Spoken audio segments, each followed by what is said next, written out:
Oh, righty, don't you just freaking love technology?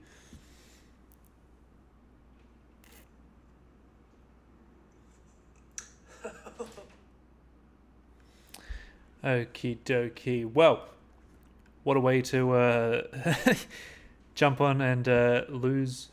What does it lose viewers when you just stop streams and start streams in between games? But we back. Well, hopefully we are. You know when you just try and keep that calm, collective measure on camera, and then it goes and screws you over. It does. So let's hope it doesn't crash again. Hopefully it's remember where our save is. So we should be settling by the crabs. First stirrings of life beneath water. Okay, Sean Bean, we've heard it all Great before. Beasts of the Stone Age. To man taking his first upright steps, you have come far. You can get all those Now viewers right begins back. your greatest quest. Not From if this you early sing the Doctor cradle Who of song civilization live. I'm not on going to be singing towards the the Doctor Who stars. song. You chose the sunny ways. It actually Wilfred is a Laurier, very interesting and documentary made about how that cheerfulness and courtesy theme song got the made character of in the old Canadian BBC. people. Where others look to divide and sow mistrust, you inspire cooperation. Let's and bring that mic understanding. back closer. Show the world that a unified people. Okay. Okay, we're not too far back. How's that looking and sounding, everyone? Hopefully you can see everything, hear everything. Whew. Just take a sip of tea, relax, and let's continue colonizing the world. No, we're not going for domination. We're not doing that. Okay, what are we doing? Okay, our slinger is fortifying itself. Our warrior is getting the F out of Northtown. And I believe we've bought that tile. Just like new. Just to kick off all the people that were, those thousands of people that were watching before. And carry on. Wouldn't it be funny if it screwed up this turn as well? If it's just a cursed game. Ah! They're chasing me. And I don't like it. Oh man.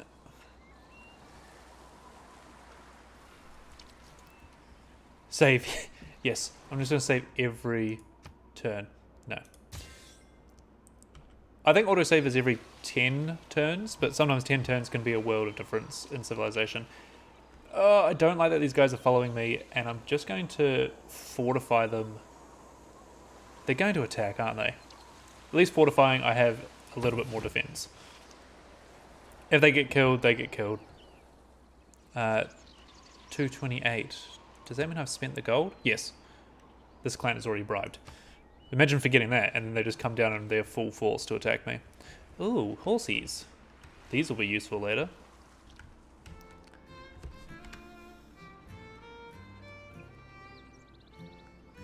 Are you going to do it? Are you going to come for me? Yeah, that's what I thought. Who have got here? Our builder! Come, make more camps for the deer. Alright, what do we got? Build a granary. House all that valuable food that we're going to be bringing in from our farms. Oh, you know what I haven't played in ages is Age of Empires. That could be a good... We could do a good run on that.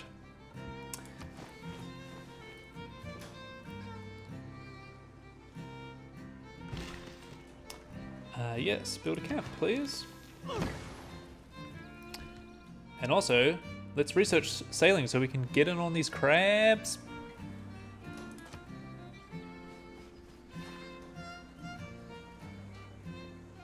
Who deserves more credit than the wife of a coal miner?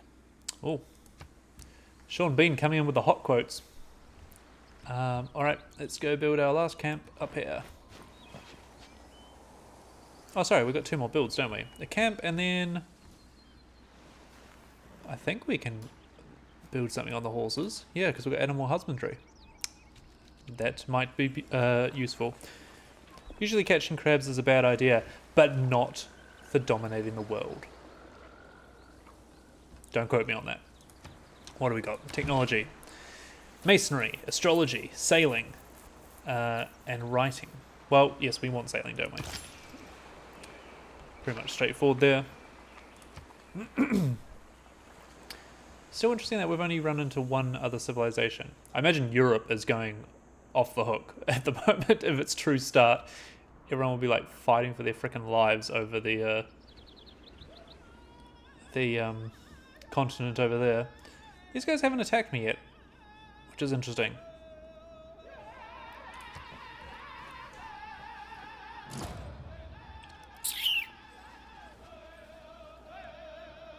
A strong economy begins with a strong, well-educated workforce. Bill Owens. Almost a good last name there. Alright, what have we got with our new cards? 15% towards ancient and classical wonders. That could get us our hanging gardens. Unit maintenance reduced by 1 gold per turn. Just wondering if we're going to build these hanging gardens or not.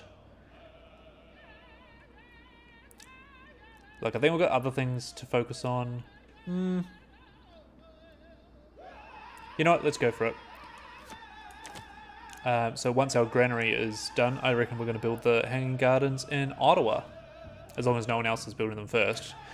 Because obviously with wonders, if someone else beats you to it, it's just wasted production. And that's right, we got a governor. So we've got a bunch of them over here, and they've all got their upgrades. Usually the first one I go for is Magnus, the steward. Basically you get a bunch more yields, as it were. So I'm going to chuck him into Ottawa. And it takes 5 turns for him to set up office there. Builders arriving on the last deer path.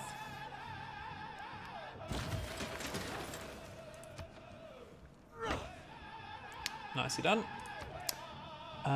And Ottawa has done its granary. I've just seen now that we can get our government plaza in 4 turns. Or the hanging gardens. Increases growth. +2 housing. Must be adjacent to a river. Okay. Just checking if we get any plus bonuses for our government plaza. Because it will be good to get that going.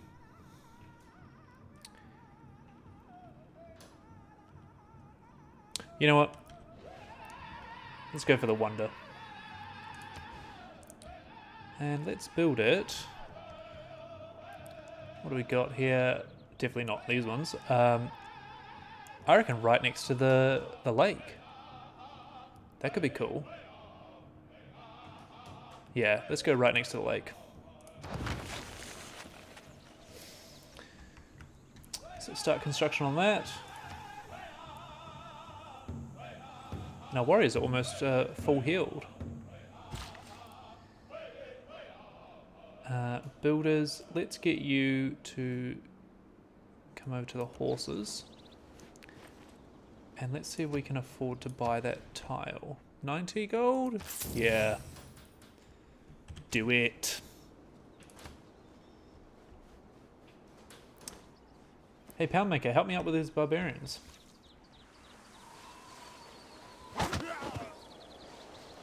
Yeah, teamwork.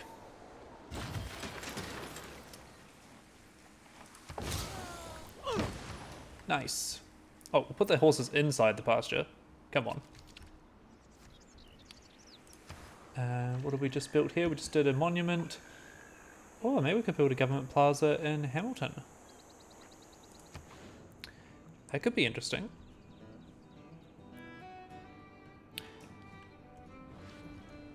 I do feel like it should be in our capital, though. Let's grab these guys a granary. And yeah, warriors, let's go for this. With our joint efforts, Poundmaker, we can take out this barbarian tribe. And then will you be a friend of mine, please? Will you take my delegation?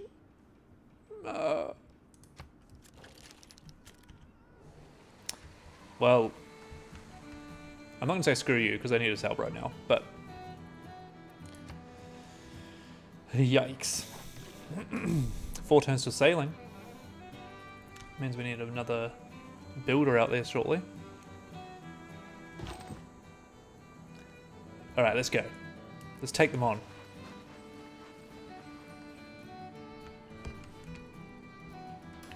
I'm hoping Poundmaker follows me.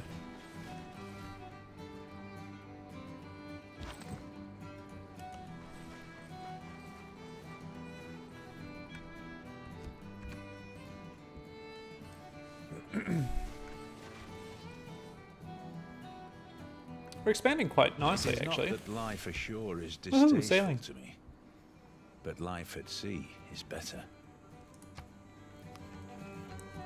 Alright, let's go for it. Oh, not quite this turn. Very close, though. Aha, archery. What's further down? Oh, we've got horseback riding further down there.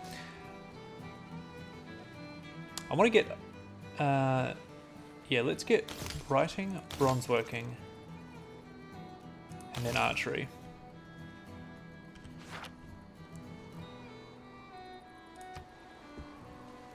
Make sure we don't fall too far behind on the technology scale. Oh, here come your backup.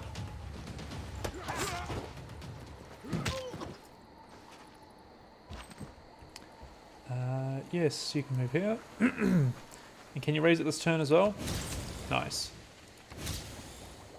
Masonry and astrology improved. At least that's that threat cleared.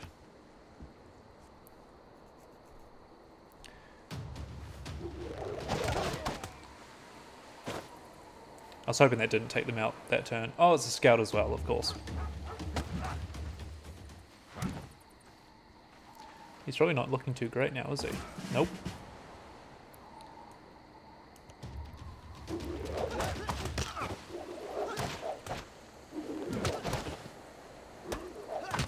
Come on. Oh. Well, you did valiantly, my young warrior.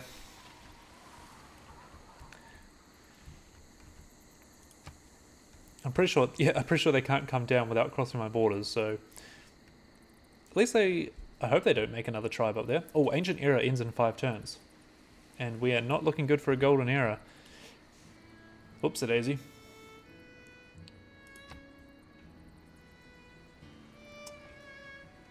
Five more turns. I don't really think we can achieve much in 5 more turns.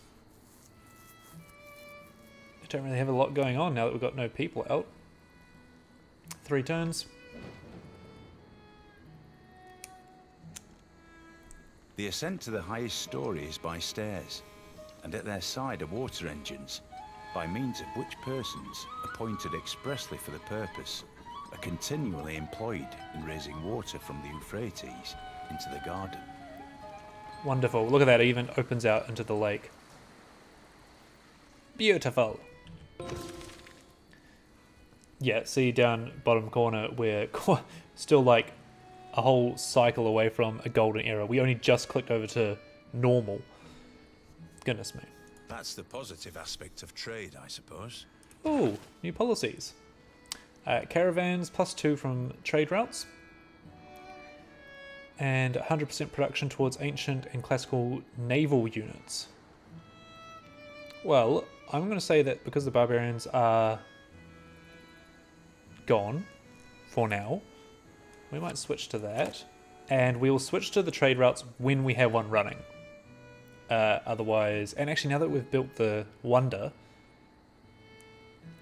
I might switch it to builders, and we're going to get a builder to get on those crabs. Get the crabs. So let's get a trader or government plaza, I reckon. And I think our government plaza, I reckon it can go down here. Nice little area between next to the monument. Not too far from the city.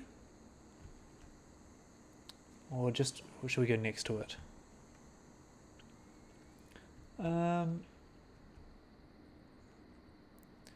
You know, I'm gonna just go next to the city there, yeah.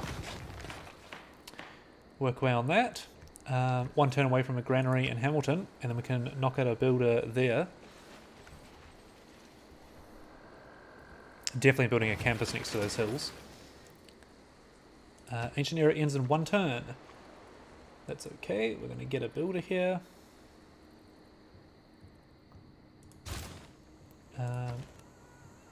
Oh, actually, I didn't realize that. We can afford to buy things with gold. So let's buy a builder. Let's change the production to a trader.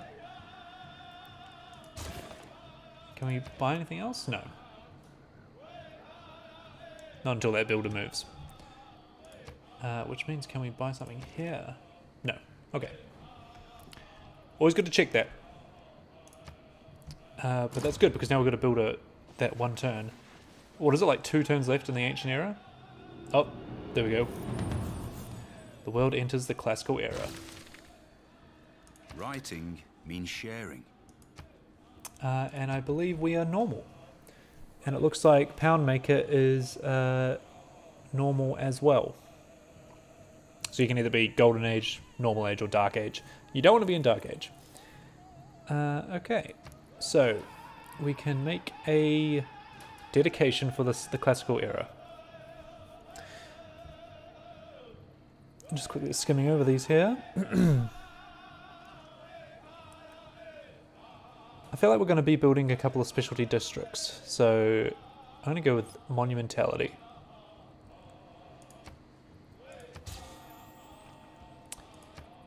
Builder, guess what you're doing? Crabs! Nice.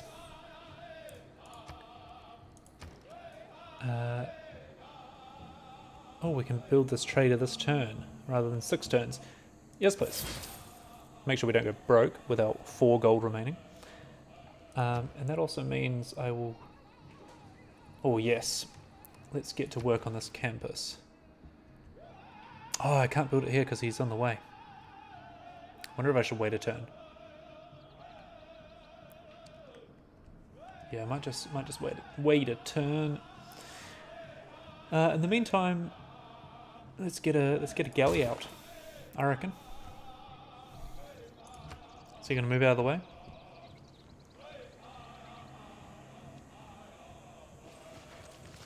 Thank you. He's awfully close to my city. Alright. Trade route. You can start by trading with Cahokia. Begin. You can move to the second lot of crabs.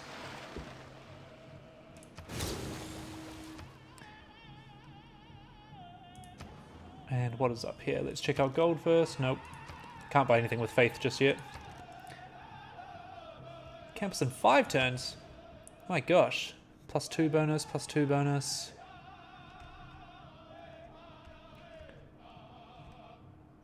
Well, there's no mountains around Ottawa, so let's actually just check Hamilton's bonus. Oh, maybe I can't reach out that far. Interesting. Well then, yeah, I'll definitely build it in Ottawa. You can build it in multiple cities. +2 bonus, so let's go just northeast of the city. Yeah. A new governor. So I was thinking we could get the educator in. Probably best to put him in Ottawa, right? Or do we upgrade Magnus? I reckon we're going to appoint Pingala. And we'll put him in Ottawa. Assign. Yes. And then assign Magnus to Hamilton. Take them both 5 turns, so I'm not worried about loyalty dropping at this point in the game. Famous last word, right?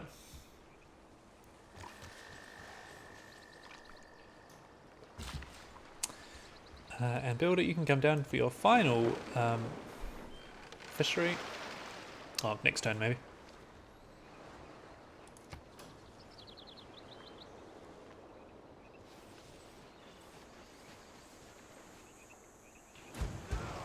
Oh. Look back over the past, with its changing empires that rose and fell. And you can foresee the future too. Okay, I just saw those barbarians come in, which is not great. I'm pretty sure we've got a gallery coming out sometime soon, I hope. Do we need to change any of this? 50% towards settlers. Yeah, I reckon we pump out another settler. Yeah. Get our slingers to do some ranged combat. Let's get right in there.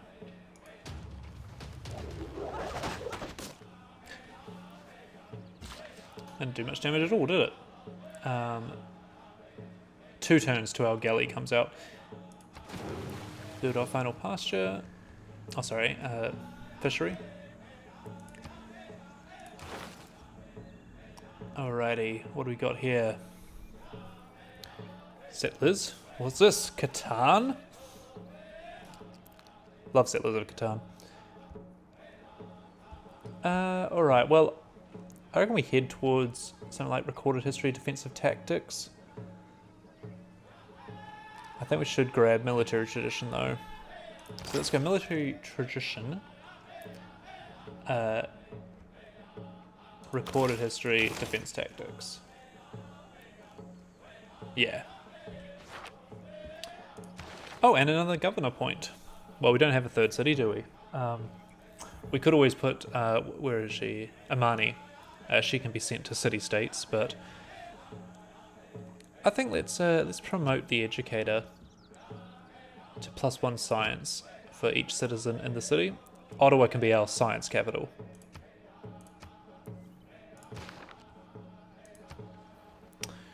Nice. Also creating a nice little road as our trader carries on. Wasteful war shall statues overturn. Masonry, nice. Slinger, I reckon, yeah, just cause a little bit more damage to this foe. Is he gonna leave? Our slinger caused 1 damage. Oh dear. To be fair, if you could sling from the harbour out to a ship at sea, that's a pretty decent sling. Oh, Canada, like Canada. Yes. Very funny, very, very funny. Alright, pump out this galley. Let's start some naval combat. Woohoo! The crew of the galley from Canada invent the sailor's yarn after their first sea voyage. So we'll get our slinger to do his 1 little damage from behind our city walls. Hey, it could make the difference in the end. And the galley, let's go.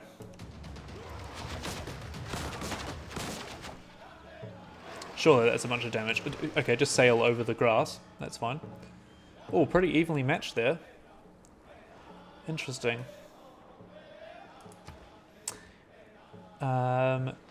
Could build some ancient walls now. Does that mean I built a settler? Where was I building a settler? Maybe I wasn't. Don't have enough gold to buy anything. Yeah, let's bring up the walls. Not that they're actually attacking the city. They're just being menacing, sitting outside it. Oh, promotion available for our slingers. +5 ranged strength versus land units. +10 strength combat when occupying either an improvement... okay, so the garrison will come into effect when our ancient walls are built. Obviously they can't attack this turn. Ottawa, what did you just finish? Your campus. Oh, look at that nice little campus up there. Couple of buildings, maybe a library. Oh, we can build a library. But I'm gonna pop up some walls first, and then our galley may as well make the attack on these menacing barbarians. Whoa! Each sunk a ship and sailed back over the farm again. Classic. I think we'll have him next turn. Just leave, man. Just leave. Alright, slingers. See if you can do more than 1 damage. 19 damage. Brilliant. Woo! Right, now that's sorted. We can heal up and explore the coast. Exciting times.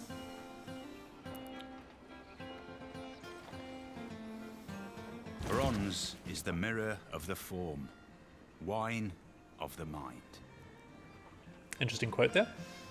Now we've got a whole bunch of military stuff. We got access to spearmen. And we can see iron. I don't underrate the value of military knowledge, but if men make war... Funny that we got military tradition, my goodness, on the same turn.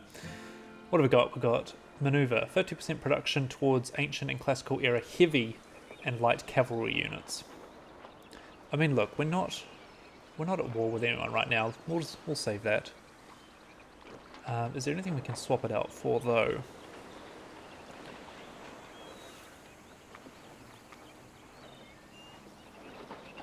+2 loyalty for cities with a garrisoned unit. I reckon we'll chuck that one in.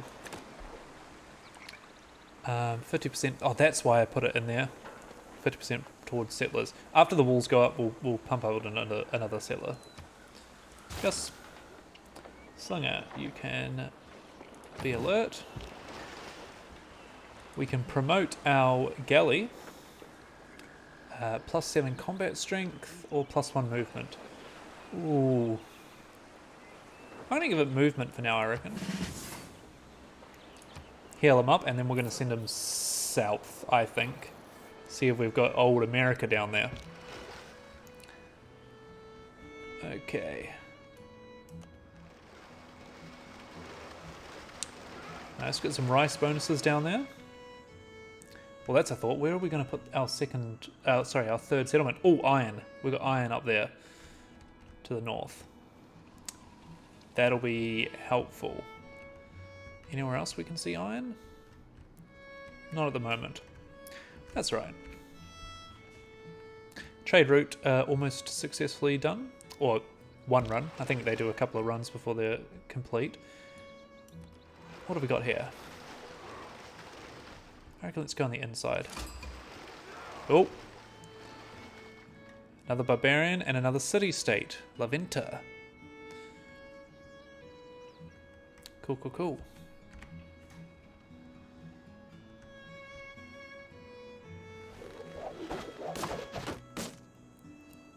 Whoa. These guys are really going for the... I like you guys. Oh, that's another... that looks like another civilization there. Blue. We haven't discovered that. Blue and red almost. Alright, let's help them out.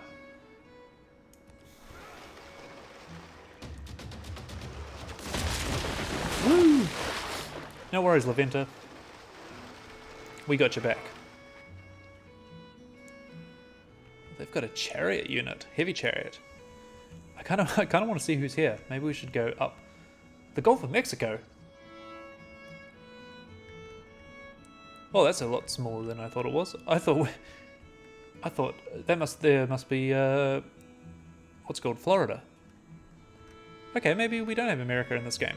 That's all right. One less person to worry about. Shall we pump out the settler, shall we? Check your gold first. Yeah.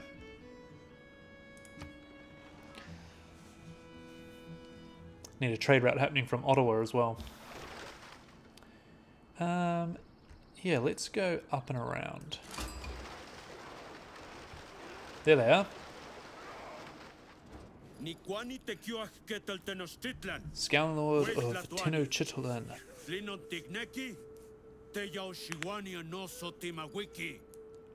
Latauni. It's an honor to meet you. We'd love some of your hospitality. Sure. Are you going to be friends with me? I hope so. Oh, you sent me a delegation. It's very much most welcome. I'm here to make peace, mate. Got another city-state there. The forces of evil become confused while your arrow is on its way to the target. Archery, nice. Let's just come in here. I'm pretty sure it's a dead end. Mexico City, city-state. Yes. And then let's go find South America, shall we? That's the other thing, is that galleys can't go into deep water. They can go... I think we can't really see it at the moment. It's like, there's this blue, and then see how it just starts to get a bit darker? Not like the Shadow of War stuff, but like, just there. We need bigger boats.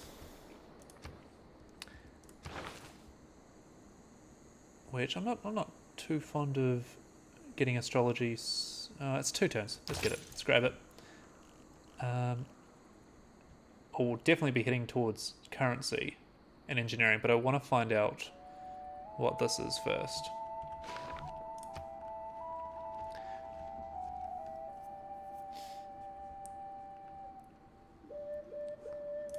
Be nice to set up some more trade routes as well. One more turn to our settler. I reckon we head up and we get a hold of that iron and that jade. I don't believe in astrology. Well, that was fast. Although, no water access in the center there. So I'm thinking, do we come here and then expand out? It is a little bit close to our other city. Yeah, I don't think we're going to expand very far up this way because of the Cree. Or we could come down to Florida and get that rice. Again, not a lot of land tiles around it though. Yeah, let's come up here.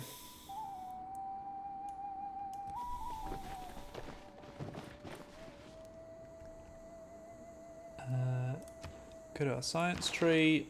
What did it? Oh, the wheel. Aren't we glad we did astrology? Yes. Wheel first. Then I reckon we head to currency and then engineering.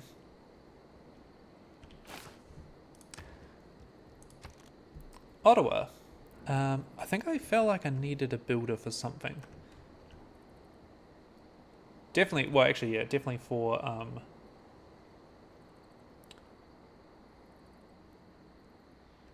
for that other settler. But what I'm gonna do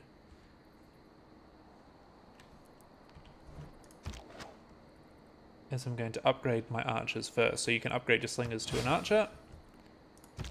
Upgrade to archer. And then do I have enough money to still buy that builder? No, but we'll save up again.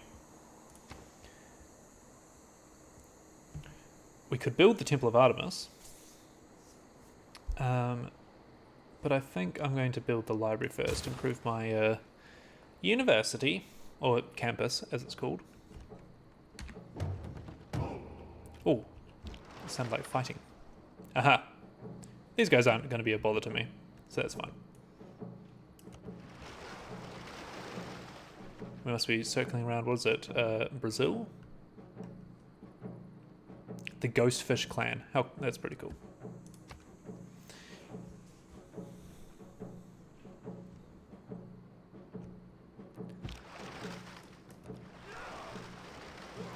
Man, a lot of barbarians in the South American continent.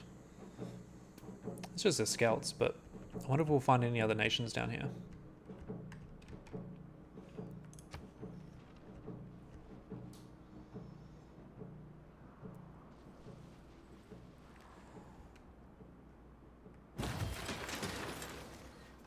Alrighty, let's settle Winnipeg. Our galley, what are you doing?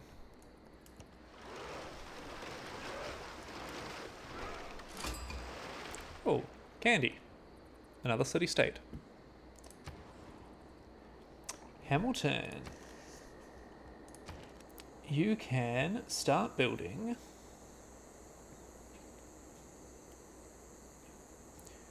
Should we do another galley and then go up and around the top? I reckon so. And then we'll work on an encampment a bit later on. Start getting a couple of militaristic units. Not that we're going to war with anyone, but it's always good to have them. Oh, he's sad with me as well. Or unfriendly. Send delegation. Not today. Why not, man? It's slightly concerning. I don't want these guys to like team up and come and annihilate me. Winnipeg! Can we buy you anything? I kind of want to buy you an archer. 240. Okay, we'll wait. Let's go for a monument first. Look at the cute little town.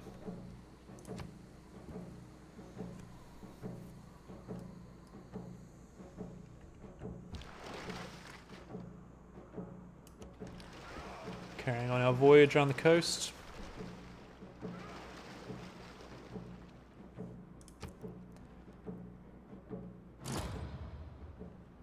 Interesting sound. What does it mean?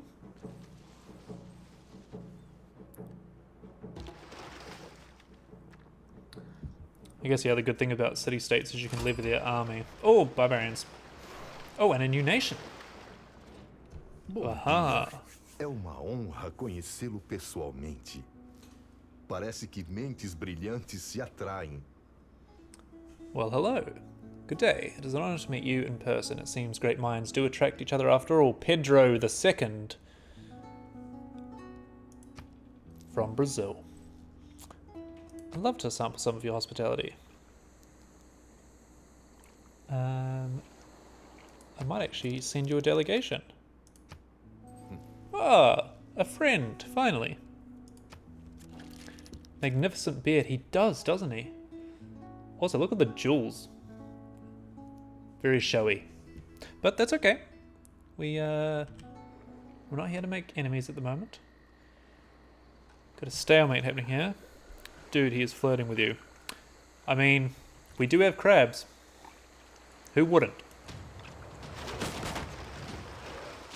Now, the problem with fighting these guys on a voyage is that you can only repair boats in your own territory. So I'm a little bit wary of these guys getting too beat up. But they're blocking my path.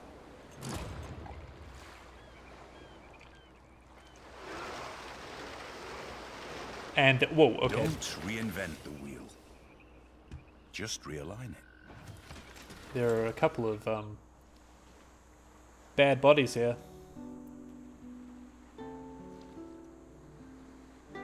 We should have taken that promotion of +7 strength, shouldn't we? Oh, yikes.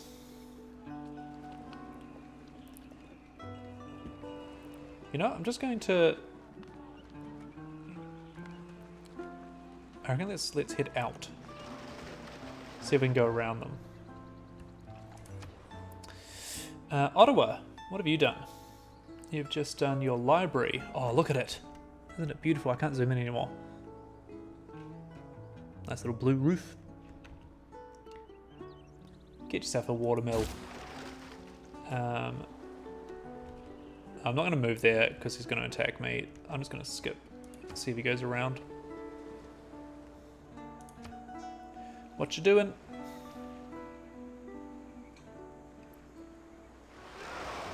Oh, no, he's coming in full force. Oh. Natural disaster occurring. Crippling blizzard. The howling wind and lashing snow turn sky and land white. Familiar forms disappear beneath the frozen mounds. That just sounds dangerous, doesn't it? Man. I need to get out of there, don't I? Regroup. Come back home, heal up, and continue down the coast.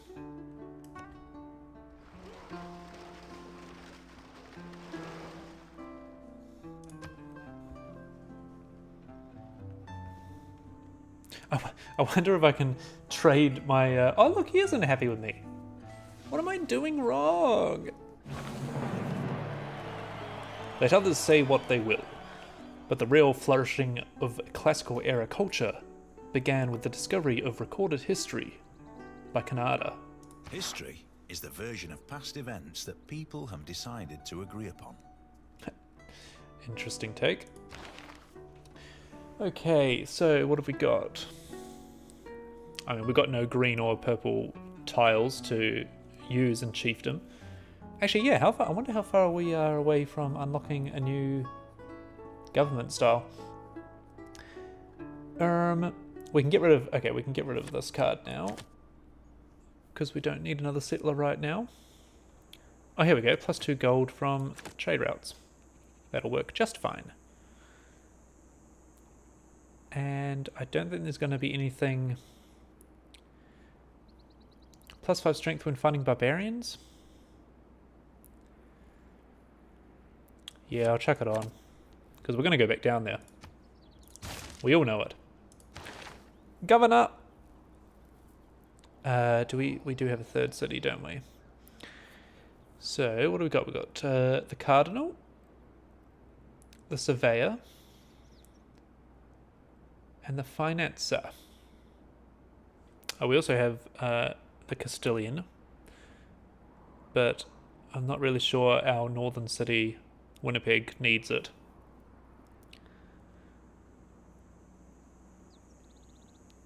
That's a trade route one. So that's what we could do. We could appoint the Financer in Hamilton. Yes. And assign Magnus to Winnipeg. And that's strategy. Oh, that's what I was going to do. Next turn, I'm going to offer them crabs and see if they take it.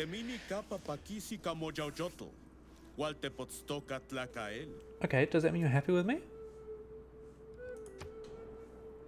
Oh, well, it's gone off sad face.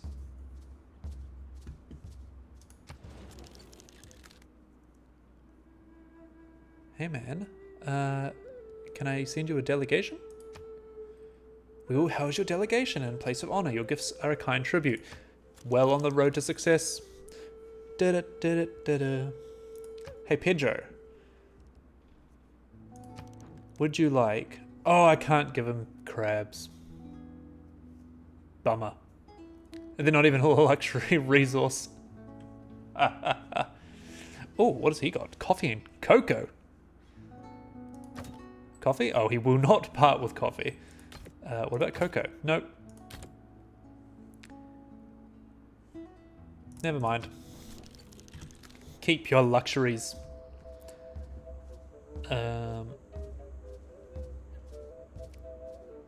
Yes.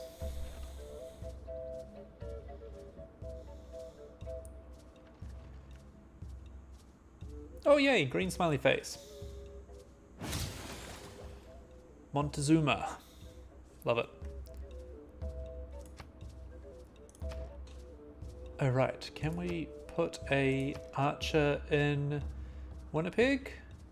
Yes, we can.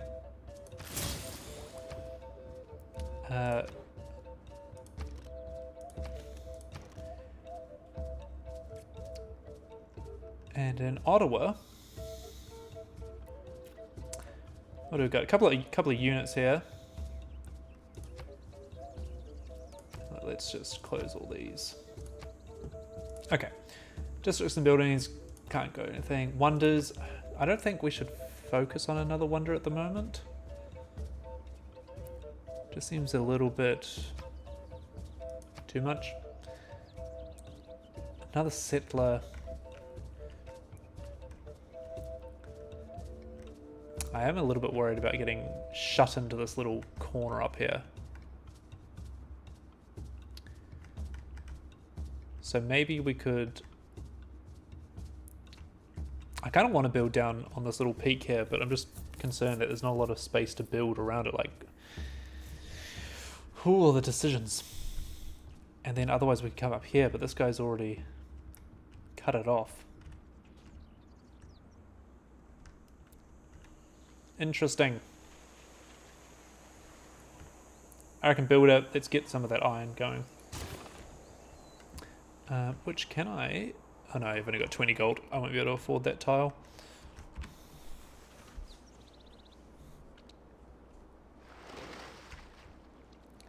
Oh, here comes our boat limping back to shore. Woohoo! Many dispute the actual start of the classical era, but you know it was when Canada discovered celestial navigation. Set your course by the stars, not by the lights of every passing ship. Okay. Whoa! Trade route completed. Alright, I need you now to go to Winnipeg. Start that route, and then we'll do Ottawa next time. Build roads between your cities is always a good idea. Just fortify that unit there so they get the +1 loyalty, or whatever it is at the moment.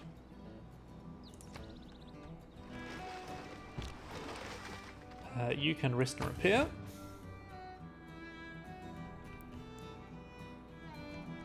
Because also you don't want to like build a city like here and then have them not able to grow. I also don't think you can build it 4 tiles within another city's space. Maybe we need to expand overseas. That could be an idea. Or even like down here into South America. South America is huge. You know, like come down here and do something. Oh, that's right. I built another galley. I was like, how did it heal that fast? But no, we just built another one. So you can go north, I reckon.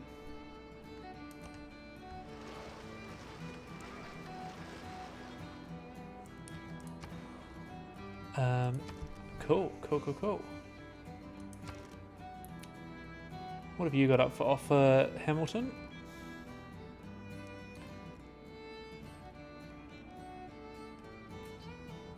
A harbour. Well, seeing as you're like a one harbouring city. Oh no, that means we're going to have to destroy a crab tile! No! I mean, we could put it on the fish, but then we're only going to get a +1 bonus. Oh, we still got our other crabs though. Do we do it? Yes. Yes, okay. Yes. Sad face. Oh, hello, Pedro. Pedro offers 1 gold and 6 gold for 30 turns and open borders in return for 20 horses. Well, I could always do with the gold. Open borders, I don't think we're really close enough for that to matter. He obviously wants to start building horsemen. Alright. I'll buy. Will you give me coffee as well? Nope. Okay.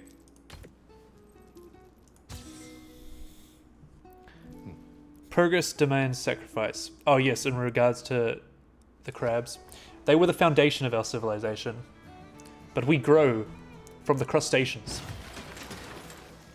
Builder, can you come up and help Winnipeg sort itself out? Unless I can build another... Actually, you know what? Let's jump down here. Build a plantation and then go up and help Winnipeg. Okay, Ottawa.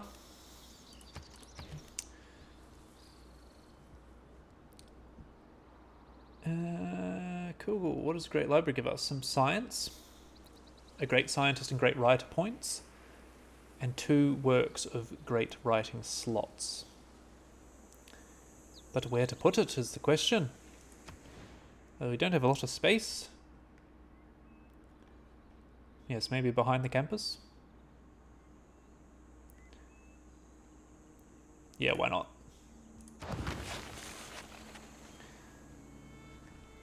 Don't want to encroach too much on Winnipeg. And I think we'll expand here as well soon. Alright, are you healed up yet? No, not quite.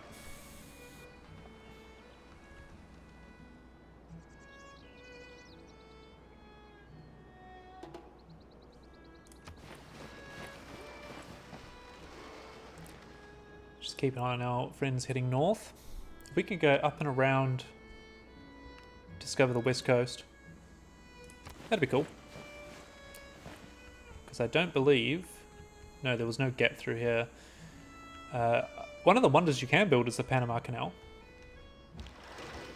Woohoo! Healed! You know what I'm going to do? I'm going to save the game. Got me paranoid now. Alright, Gaily, you can come back down here.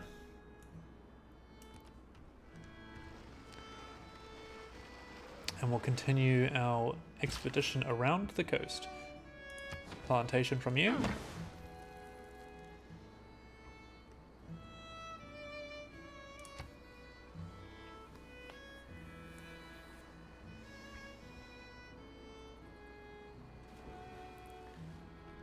And hopefully soon enough... Wealth consists not in having great possessions, but in having few wants. Now we can start spending money. Currency, love it. Okay, come on up and help with Winnipeg. Actually, can you buy this tile? Yes. Grab that iron. Grab that deer. Alright, don't spend all your money at once, Reese. Oh, look at that cute little bridge. Love it.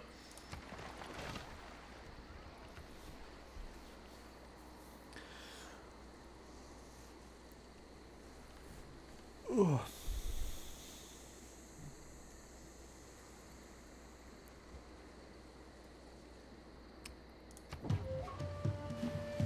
Oh, what did we discover? Oh, a little tribal village up there. Unfortunately, the boat can't reach that. And we can't because we can't transport units across water yet. We can build naval units, but we can't, like, eventually... Oh no, the builders could go out, couldn't they? I think builders and settlers can move out. But anyway. Nice to know you're there. Tribal village.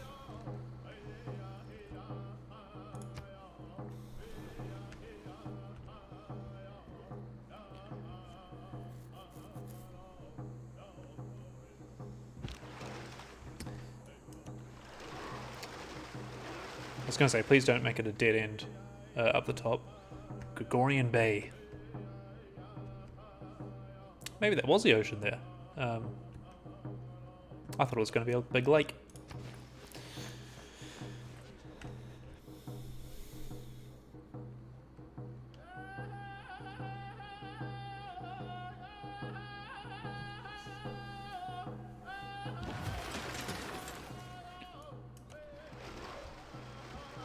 Yep, I was right. Oh, well, I was wrong, but yeah, it leads to the ocean. Could have settled there, or even up this coast. That's okay. What do we got? Winnipeg. What have you just done? A monument. Oh, you're really starting out. I reckon we'll eventually get a commercial hub happening from Winnipeg. Winnipeg or Hamilton. Hamilton seems like a bustling place at the moment. But let's get you a granary first.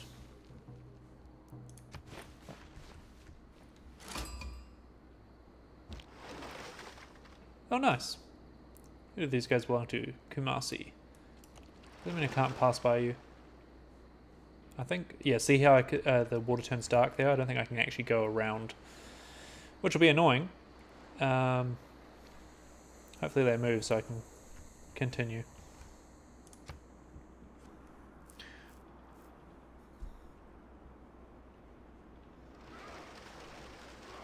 Thank you. No hour of life is wasted that is spent in the saddle. Horseback riding. Nice. Defense is superior to opulence. Okie dokie. +6 defense, strength, +5 city with bastions. Or 100% towards defensive buildings, I think. Are we building walls at the moment? I think we're about to build walls in Winnipeg, so let's jump that up there.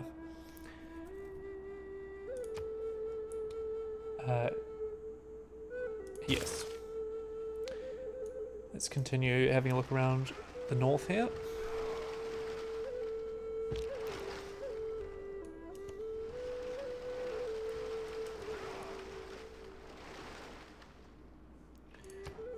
Alright, Open Civics Tree. Where are we? That's what we want to get to. Political philosophy. Then we can at least unlock a better government type. 10 turns. Another governor.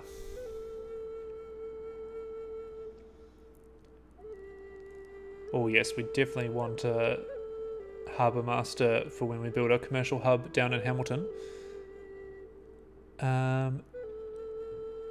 Although I think I might just promote my Magnus at the moment.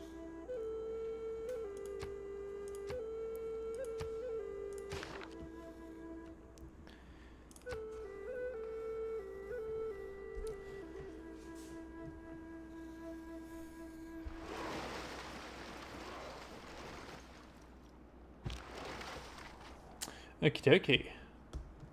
Where's this guy at? Oh no, it is a dead end. Ah. Sad. Sadness.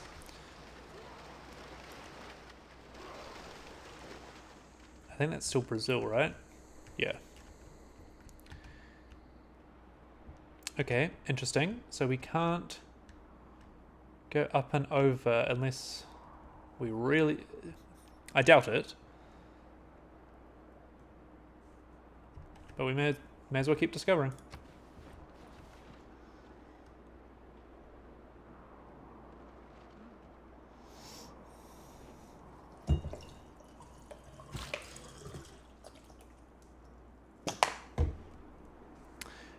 Builder, what are you doing? Oh yeah, you're going to build a mine on the iron.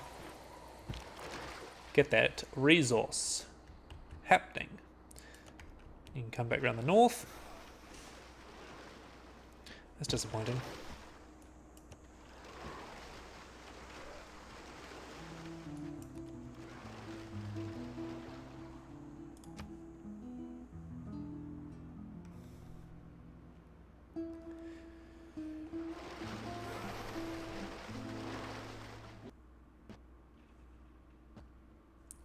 Oh!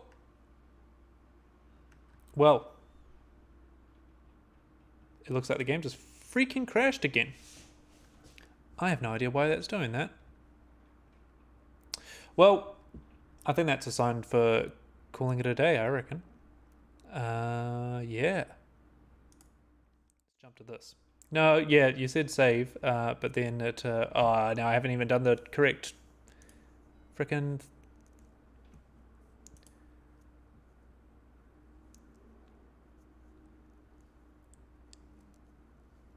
Now, where are we? Wait till I figure out how to get this. Well, there I am, but I'm huge. There we go. Now I can make myself little again and fit inside the box. Nice little template I have for these times. But that is very annoying that that's crashed like that. Very annoying.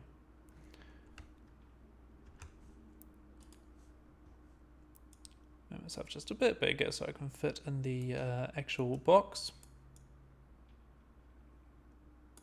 How's that? That's a little bit better, isn't it? You can see my actual face. Well, I did save not too long ago. Oh, look, I'm backwards as well. Video capture device. Let's just transform that. Flip horizontal. There we go. That's better. At the 1 hour mark again. Maybe Civ just can't handle the jandle. What does that look like though, actually? What is that chat there? Can you read that well? Or is it a bit too blurry? I think it's a little bit blurry on my end.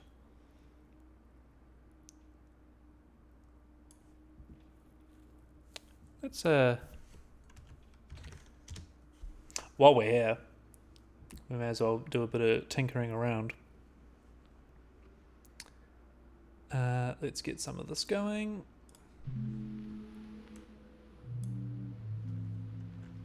It's a little non-crisp, but that's what it looks like to me as well. I wonder if we can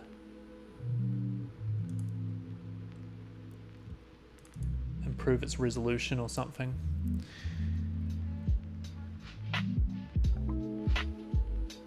These are the joys of streaming at home alone when you've got no one to test out with.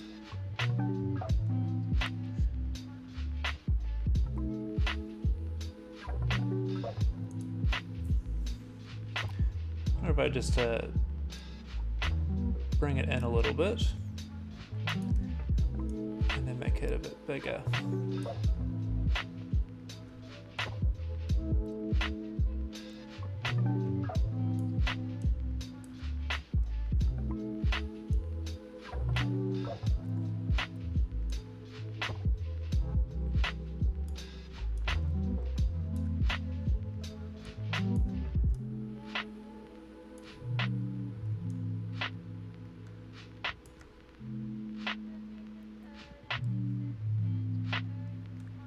Oh, there we go. It's coming from the top. I was like, where is it? Where's it coming from? Yeah, so if I chop off the times there, what happens if someone types a really long message, if you don't mind, chat, and I'll see if it actually like goes off the side or whether it paragraphs it, almost. Not that chat normally is making like tons of massive paragraphs. So yeah, let's keep it just under there. Bring that up to there. Oops.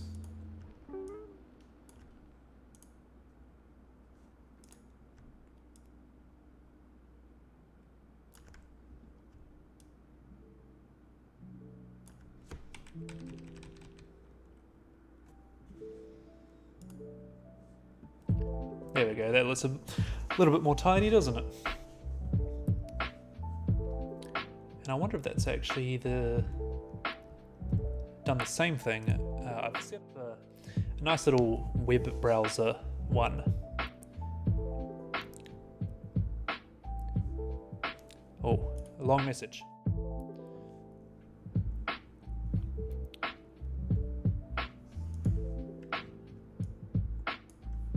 So yes, it does cut it off. How frustrating.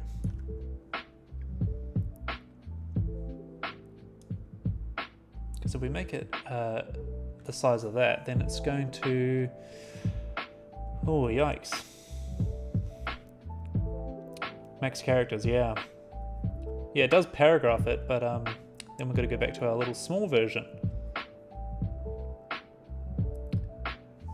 Which is interesting.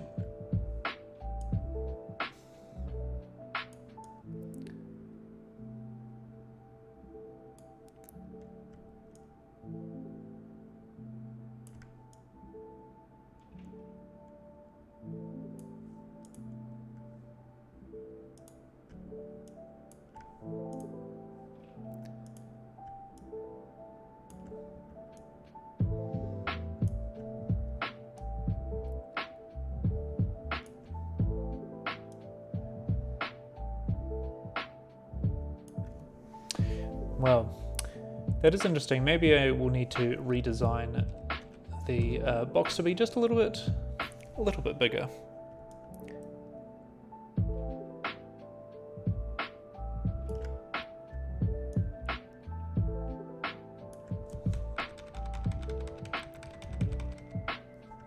Get our spacings right.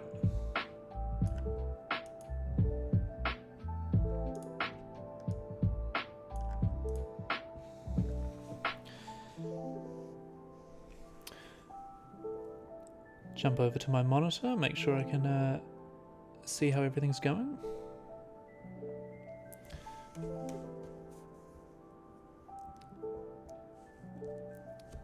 If I restream chat. Well, now we're basically just problem solving, aren't we? So let's switch our game off Civ.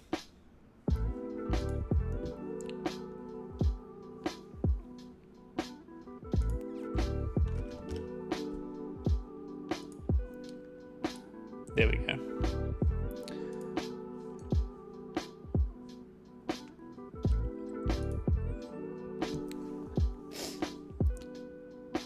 All right, Mr. Restream chat. Let's see if we can change your settings.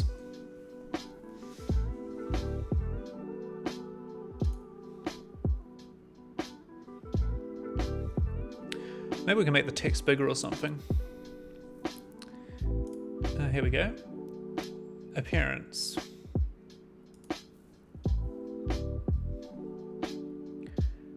Scale. Okay, scale is at 150%.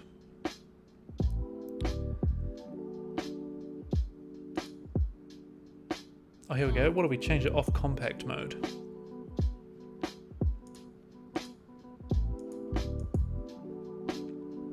I don't think it actually has an effect on the size.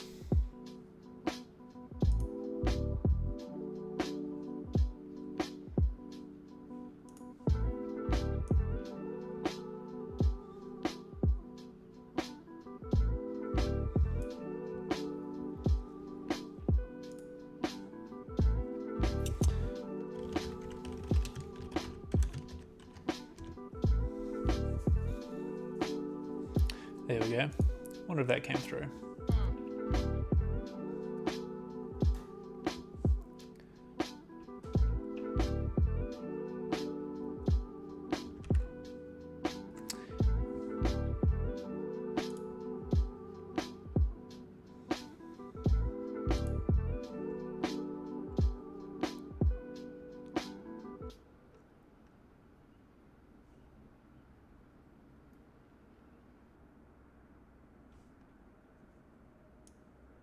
And the water cycle started all over again. Oh, here we go. This might be better. 200%. 200%. If I copy that.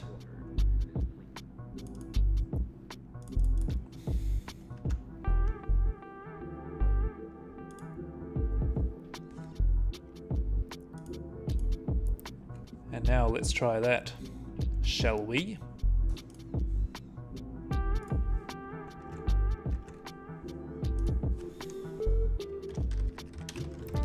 Bring out my inner Cody here with our hello world. Ah, it's not changing it there though.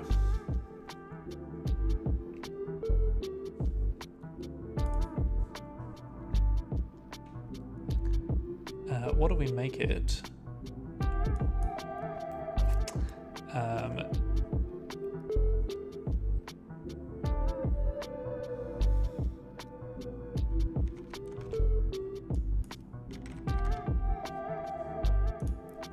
What? That was massive.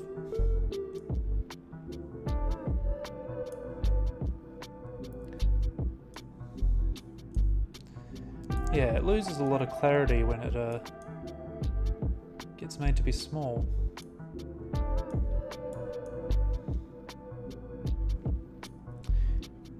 Interesting.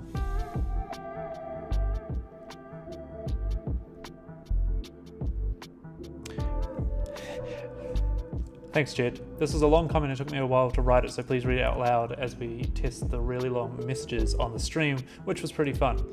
I've never played Civ, but it looks fun. We definitely have to jump in with remote... Oh, what is it? Remote play or something on Steam? And I had an inkling of get a game going. sea slavery. Obviously, we won't do like a massive game like that one. The predation that I encountered has haunted me ever since. But let's do like a... get out my face.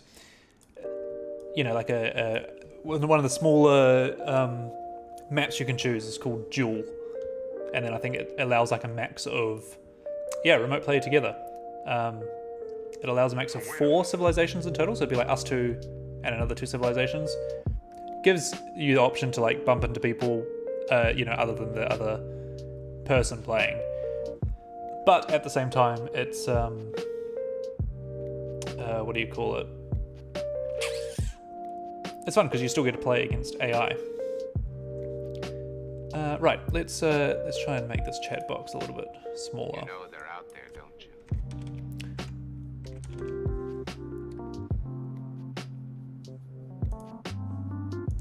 There we go. Oh, that looks a bit clearer, doesn't it?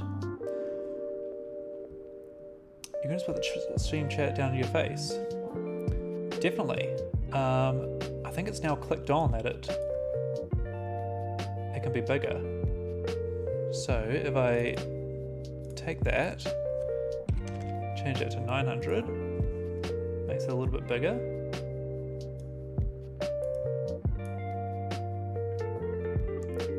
And maybe a little bit wider as well. I've got it 600 wide, but maybe like 630 wide and 850 tall. Oh, that's almost perfect.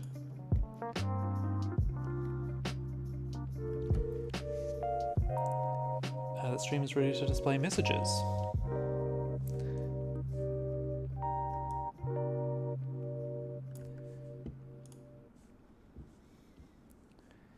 Well, fantastic stream.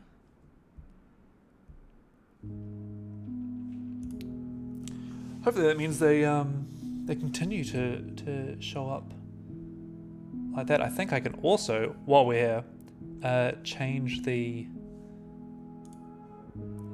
background embedded in stream. Background opacity to 0.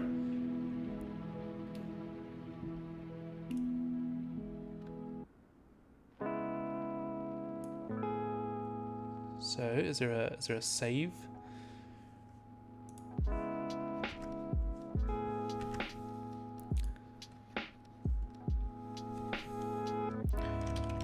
What does this look like? Oh, that's nice and clear, isn't it? Now I'm wondering, do I keep the grey boxes there? Get that opacity out of here. Do I keep the grey boxes there, or do I leave them in? I quite like them, to be honest. Just because there's a little bit of distance between... Hello, yes, that's looking really nice. The boxes do look weird inside the box, don't they? Well, just like everything in technology, why don't we give it a try? Back. No box! Oh, it hasn't refreshed itself yet.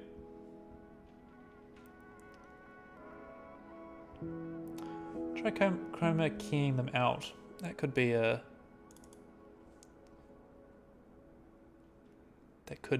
a answer to our problems.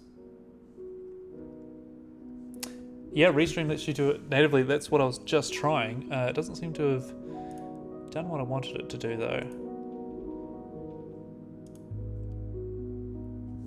How does that? Oh, that's the blue back. So if I select color, oh, I've already taken the blue out.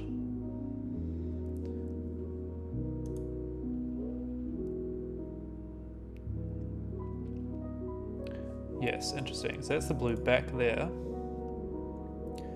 which I don't like at all.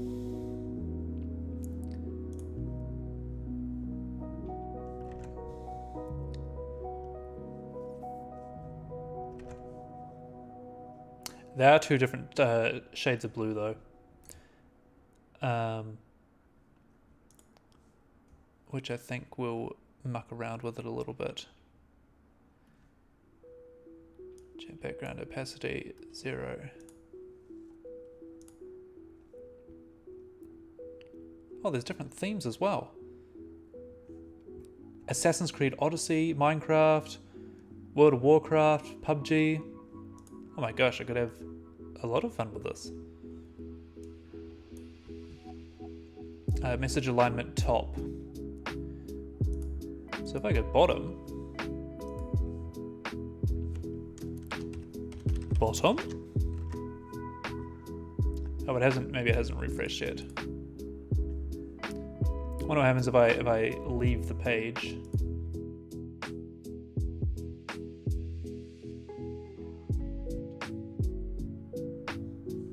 Nope. It's still the same.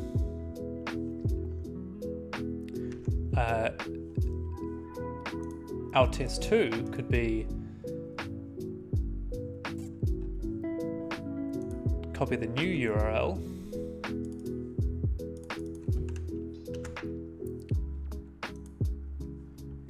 Nope, that doesn't seem to have had an effect either. What's about it like we'll do all the changes at once?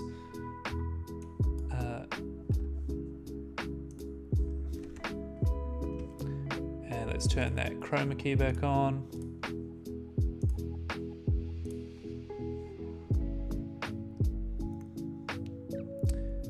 And let's see if we can make it just a tad bigger.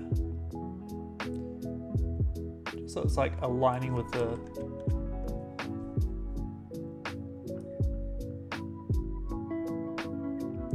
walls.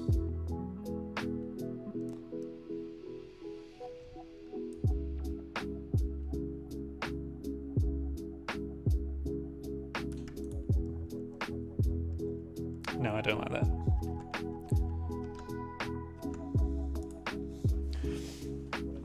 I think that's okay for now. Do another chroma key. You can stack chroma keys?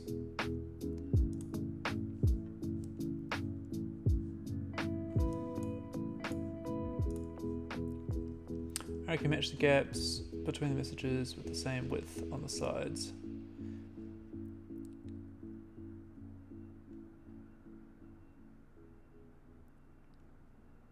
Oh yes, I see what you mean.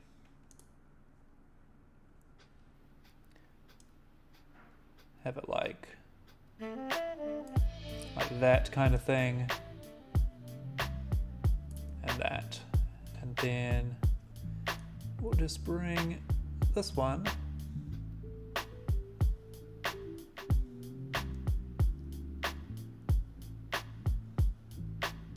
that's annoying. It's going to be like half a message. I think I do like the look of that, but if we can, oh boy, if we can get the second chroma key going.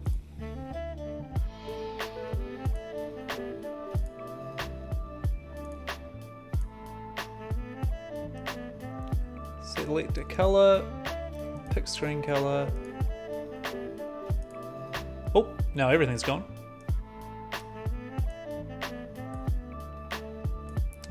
Oh, that looks very, very chunky.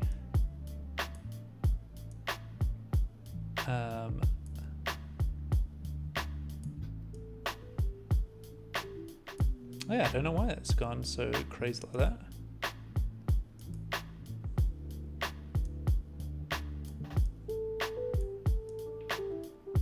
How bizarre.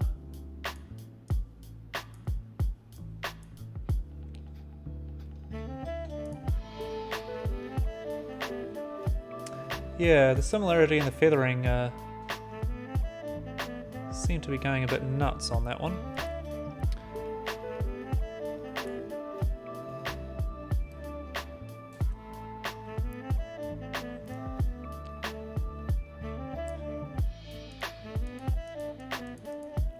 That's literally the lowest that's going to go. Let's go. Can we go 0 point something?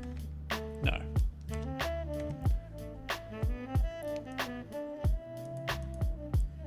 No, smoothness.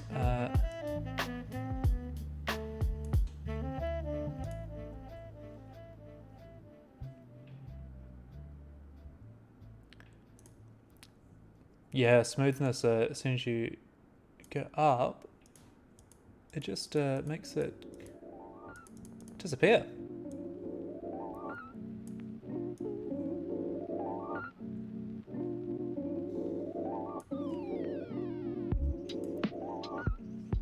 Might be easier with its blue.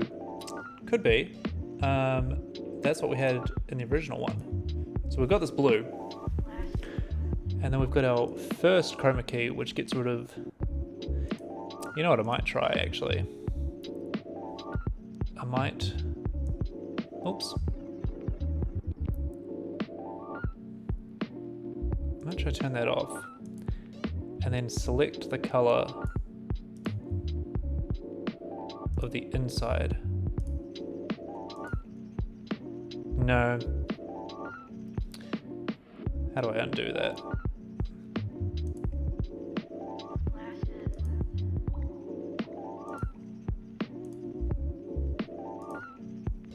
There we go. I think that'll be good for now. I mean, hey, you got both a Civilization game and also running around on your little chat thing. What I was going to show before, and hopefully this is carried over. Oh, that's a bit big, but turn that down a little bit. If we change the size of this here,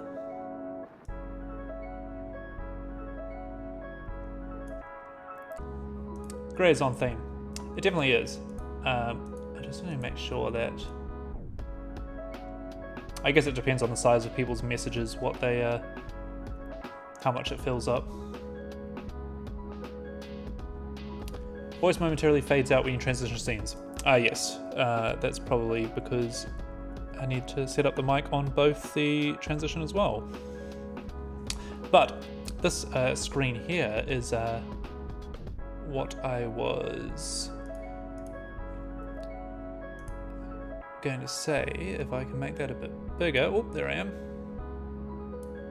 Maybe not that big.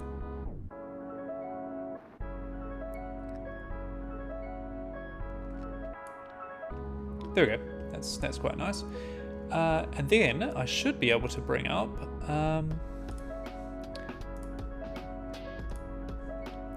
why don't we jump onto good old D&D Beyond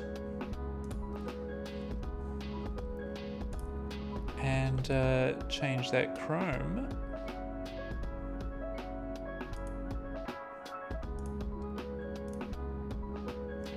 there it is. Well, except it shouldn't be that big.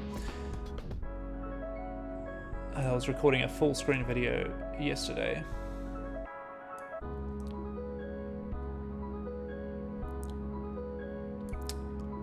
There we go. Chrome is flipped? Or I'm flipped? Oh, I'm flipped. Good call.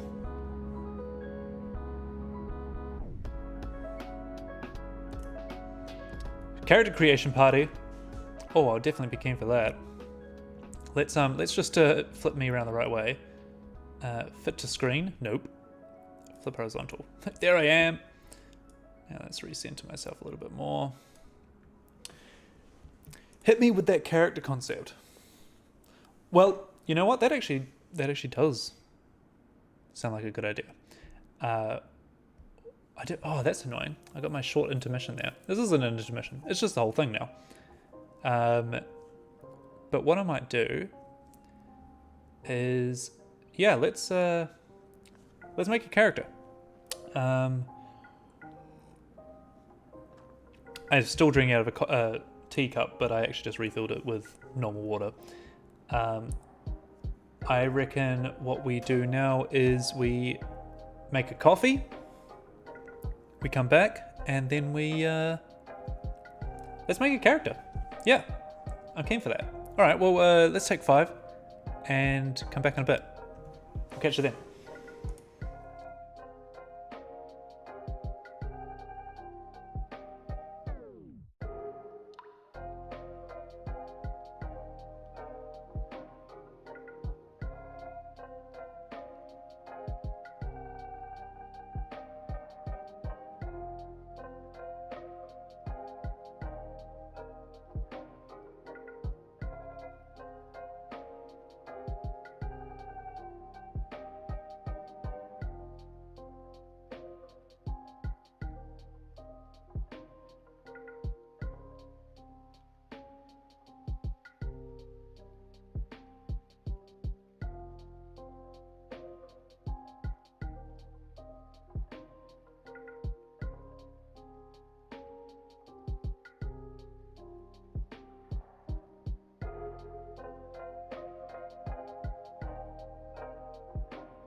Alrighty.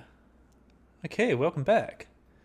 Oh, why am I on that? I should be on that window. Almost an inception going on there. Yeah, let's make a character on good old D&D.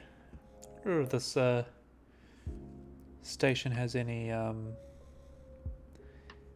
more fantasy kind music. We've got indie, coffee. Yes, I've got my coffee right here.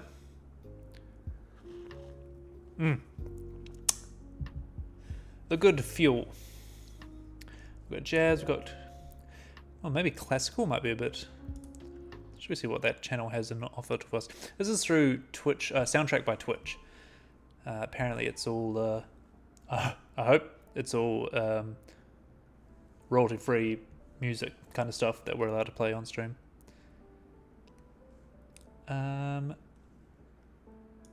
All stations. See what we got. There should be like a fantasy station, right? Fantasy and medieval. Does not look like it though. Got trap music. Maybe not the right suiting for this. Let's go back to lo-fi. Alrighty. So, what have we got? Let's go to my characters. And obviously got a bunch here. I'm not going to show them all because some of them are spoilers for the campaign that I'm running. But yeah, let's check if that looks all good. That looks nice and clear on the screen there.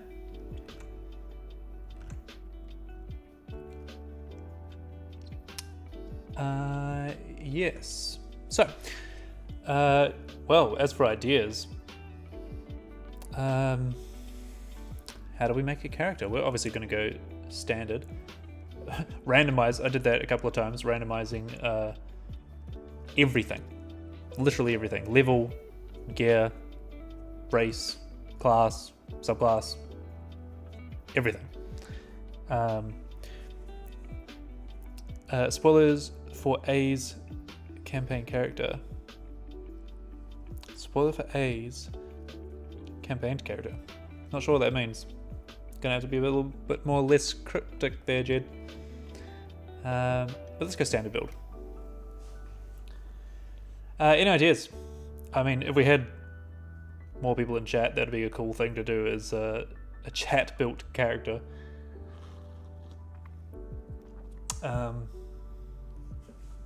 I like to leave the name to a little bit later on. We've got fantasy name generator there, obviously, but basically we will allow for most of the content. Human fighter. You want to see the character that I want to build for your campaign? That's going to be a surprise. Well, it's not, because we're going to have a session 0 anyway, which I've never done a session 0 before, so that'll be interesting. Really looking forward to that. Hey, I can build a character for you. You can. One voice in chat. That we can work together. Enable the dice rolling, yes. Optional class features I'm going to turn on. You are the chat. That is correct. Prerequisite. Hit point type, we'll just leave it as fixed for now. Prerequisites. Feats, multi-class requirements, yes. Show level scaled spells, sure, even though we won't be able to get them. Is this for when Golomov dies? Golomov is the character I'm currently playing in our Tomb of Annihilation campaign. And hey, who knows? I think we're nearly heading towards the end game. So characters could die. They could, it could be it. All right, encumbrance type. I'm going to just go no encumbrance. Again, it'd be real. I think it'd be an interesting game to play in with encumbrance if you really had to think about your resource management. But I guess that's why session 0s are good, because then if everyone agrees that they want to do that, it'll be fun. As opposed to, you know, 3 or 4 people in the game not wanting to do resource management and just having a hell of a time through the whole thing. Ignore coin weight. Sure, we're not even using encumbrance. Make it public so I can share it with everyone. Yeah, sure. Let's go. So now, the first big choice: choosing your character race. There are a lot now that multiple books are coming. Look how many there are. I'm not even going to count all of them. That's insane. And then you've got sub races as well, like, you know, Acemet have 4 under them. Dwarves have 4. Elves have 12 sub races. Insane. It's just there are too many to count. Half elf, 6 variants. Monster race, okay. So not a normal race. Yeah, let's go with a monster race. Shifters have 4 sub races, although I think that's just no, they count as sub races. Tieflings 10 variants. Crazy. And that's it. Okay, so monster races. I wonder if we can sort. We can sort by rules or source books. Can't sort by monster races, but let's say, would you count like Aarakocra as a monster race? Possibly. Aceman, no. Bugbear, yes. Centaur, I would say, would be a monster race, or even maybe like a unique race, because I don't think Dragonborn are monster race. Furbolg, no. Ganassi, no. Gith, no. Goblin. So we've got Bugbear, Goblin, Hobgoblin. These are like the first enemies you fight as a level 1, 2, or 3 character. Kenku, would you count Kenku as a monster race? Kobold, definitely. Again, another like level 1, 2, or 3 character that you could fight. Leonin, I'm not going to count that as a monster race. Lineages. Oh, these are from Van Richten's Guide to Ravenloft. They're quite cool. Lizard folk, I'd count that as a monster race. Minotaur. Orc of Eberron. Tabaxi, I'm going to say, is more of a unique one. I think monstrous races are like goblins and minotaurs. Things you would normally fight and not in the player handbook. Yeah, correct. Okay, so those are our choices. Orcs, minotaurs, lizard folk, kobold, hobgoblin, goblin, and bugbear.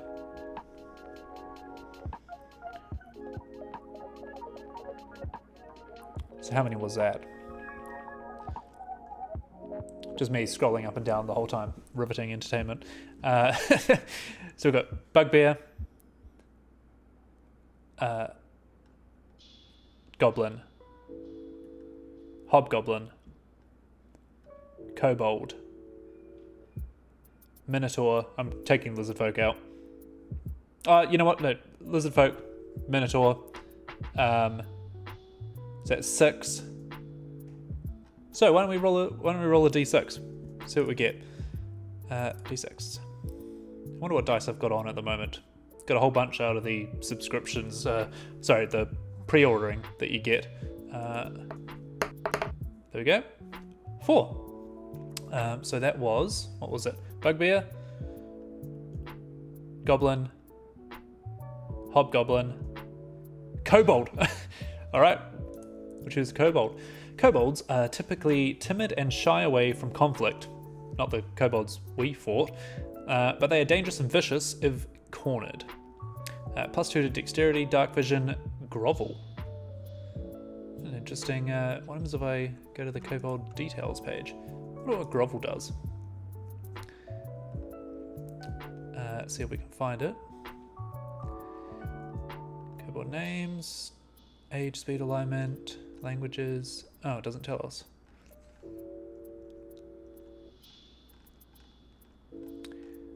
Just a quick look. No, it doesn't tell us. Okay, well, anyway. Grovel, cower, and beg. Pack tactics, sunlight sensitivity. Always helpful on an adventure. Ability score increase. Your dexterity is increased by 2. Age. Adults. Kobolds reach adulthood at age 6 and can live up to 120 years, but rarely do so. It was there at the bottom. I didn't see it. My bad. I was scrolling too fast. Oh, here we go. It was all 3 of them together. As an action on your turn, you can cower pathetically and to distract nearby foes. Until the end of your next turn, your allies gain advantage on attack rolls against enemies within 10 feet of you that can see you. Oh, so it's like a distraction technique. Once you use this trait, you can't use it again until you finish a long rest. Seems I can only cower once per day until I rest. Maybe it's just mentally exhausting for him. Interesting. Okay, cool. What else do we get? Pack tactics are cool. and sunlight sensitivity. Age, they probably rarely live up to 120 years because adventurers just come into their camps all the time and kill them. Alignment, kobolds are fundamentally selfish, making them evil, but their reliance on strength of their group makes them trend toward law. Okay. Size, kobolds are between 2 and 3 feet tall. It's like they're big. It's not big at all. Would be good as a lure. Yeah, I think we've got an idea of what we could do with it. Your size is small. One of the few races where it's actually not medium. But that's just my own quip of the game. I think some should be able to be counted as large, but they are not. But that's all right. Base speed is walking is 30 feet. Must be a little quick on their little feet. Dark vision, cool. I could have just scrolled down here and it would have told me. Pack tactics, that's cool. Good for melee combat. Sunlight sensitivity, you have disadvantage on attack rolls and perception checks if you're in direct sunlight. You almost need like the opposite of whatever dark vision goggles are. Sunglasses, maybe? Is there a magic item? Sunglasses? You can speak, read, write, common, and draconic. Alright, choose race. Alrighty. So, I don't think we get anything extra here. That's cool. Next. Yes, sunglasses. I did come to that realization halfway through saying that. So now we have the all-important... Also, what level are we going to make this guy? Should we make him like level 5, maybe? Just add a little bit of character into there. Or should we go 3, like a usual starting character, maybe? I don't know. We don't have to choose yet. Artificer, Barbarian, Bard, Cleric, Druid, Fighter, Monk, Paladin, Ranger, Rogue, Sorcerer, Warlock, or Wizard. Wow, this is the big choice now. I wonder how many classes there are, just in case there is a dice roll for it. 1, 2, 3, 4, 5, 6, 7, 8, 9, 10, 11, 12, 13. So we could roll a d12 and plus 1.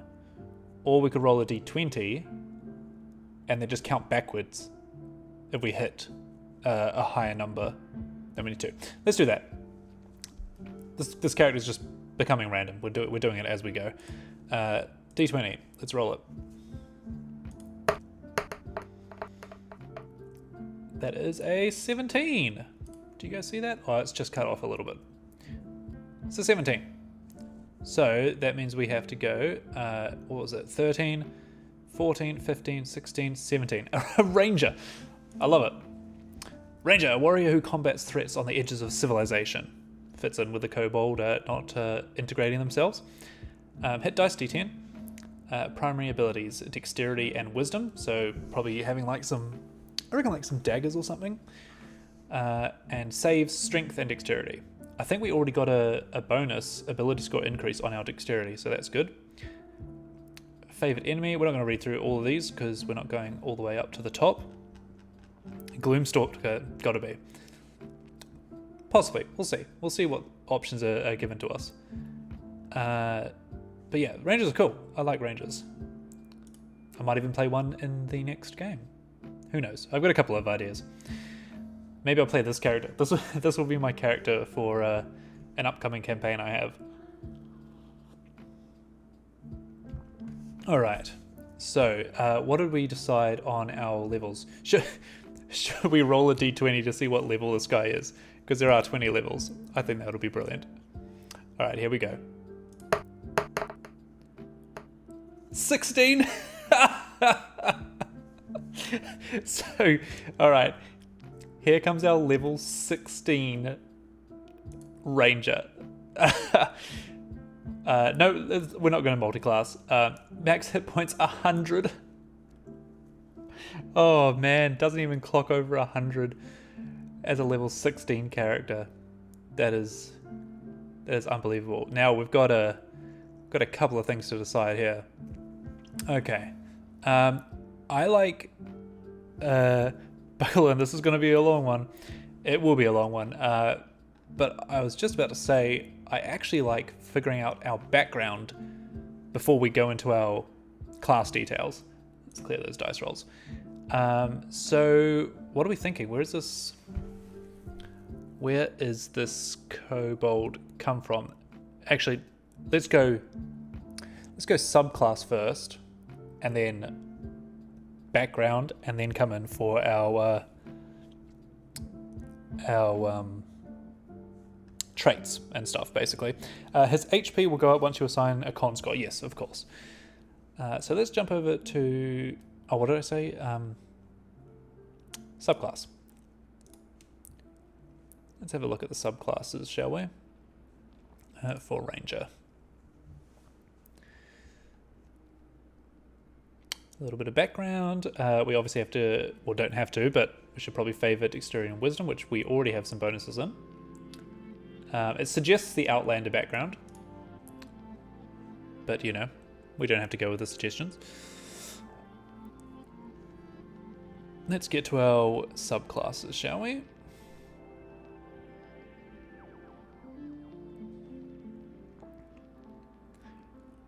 Fighting style. Oh, we need to choose a fighting style as well. All right, where are we? Here we go. Ranger archetypes. We've got the Beastmaster. Beastmaster, and I'm just going to check one thing. Oh no, that's fine. I thought it was going to be cutting off the words there. Beastmaster, yes, embodies a friendship between the civilized race and the beasts of the wild. United in focus, beasts and ranger fight the monsters that threaten the civilization and wilderness alike. So we could have a pet. What are we allowed up to? A quarter CR rating. So I want this to be a buddy cop party with a cunning kobold and a big ogre. We can make the... Was ogre one of the choosable races? No, I think bugbear was. That would be cool. Or like an orc. Yeah, that could be cool.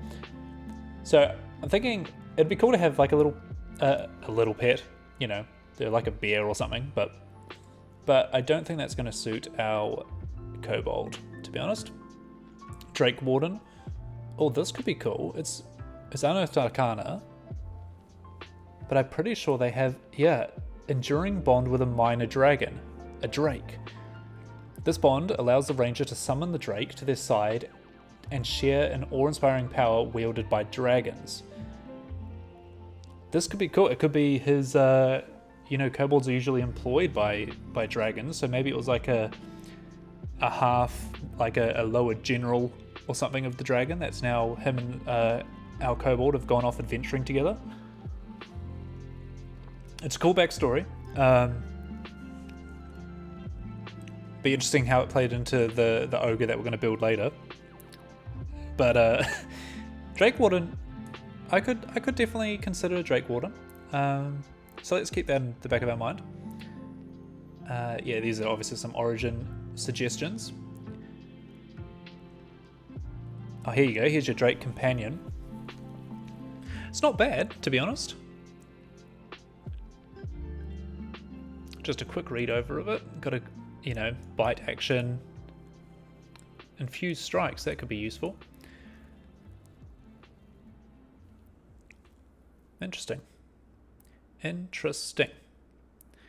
and that's also cool because we get all the higher up sub-race perks as well, because we're building a level 16 kobold. Fey Wanderer. I don't really think this is us. A Fey mystique surrounds you. Thanks to the boon of an Archfey, the shining fruit you ate from the talking tree, the magic spring you swam in, or some other auspicious event.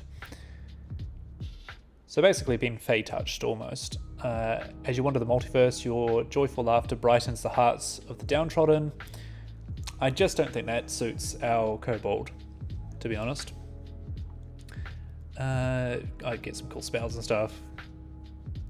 Every time I see a new subclass, I just automatically start thinking of characters that you could build.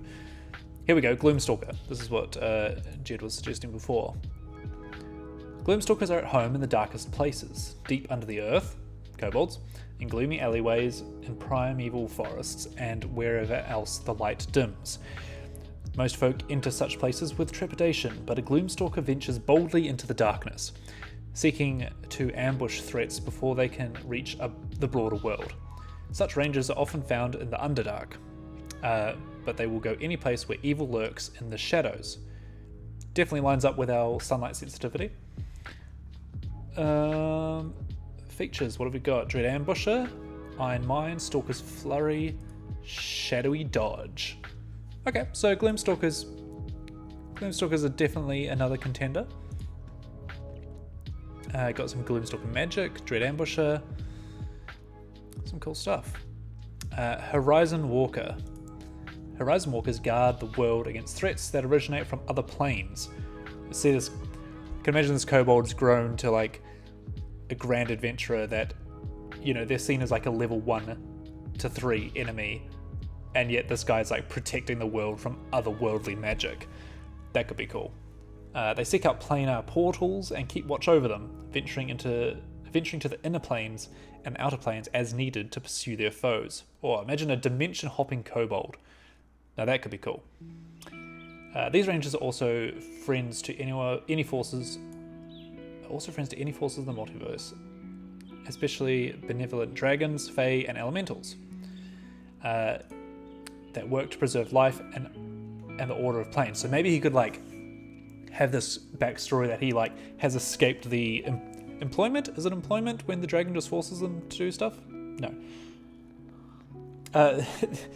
Escaped the clutches of a dragon and gone off to like defend the world against beasts of that nature, which could also mean we could choose the color of our kobold. I don't think they've got special dragon powers, but you know, like if he was under a black dragon, we could make him a dark kobold, or a gold dragon, we could make him like a brass kobold or something like that. Level 17, your Drake from Drakewarden is large and does an 8d6 breath weapon. Goodness me, I am really leaning towards this this dragon, Drakewarden. But Horizon Walker sounds kind of cool as well. So what we've got Gloomstalker, we've got Drakewarden, Gloomstalker, Horizon Walker. I just think this just is a bit of a different one, you know. It's a fireball. Yeah, that's a fireball. That's intense. The things you can do at level 15 plus are just crazy fun. Hunter. Emulating the hunter archetype means accepting your place as a bulwark between civilization and the terrors of the wilderness. I'm thinking a bit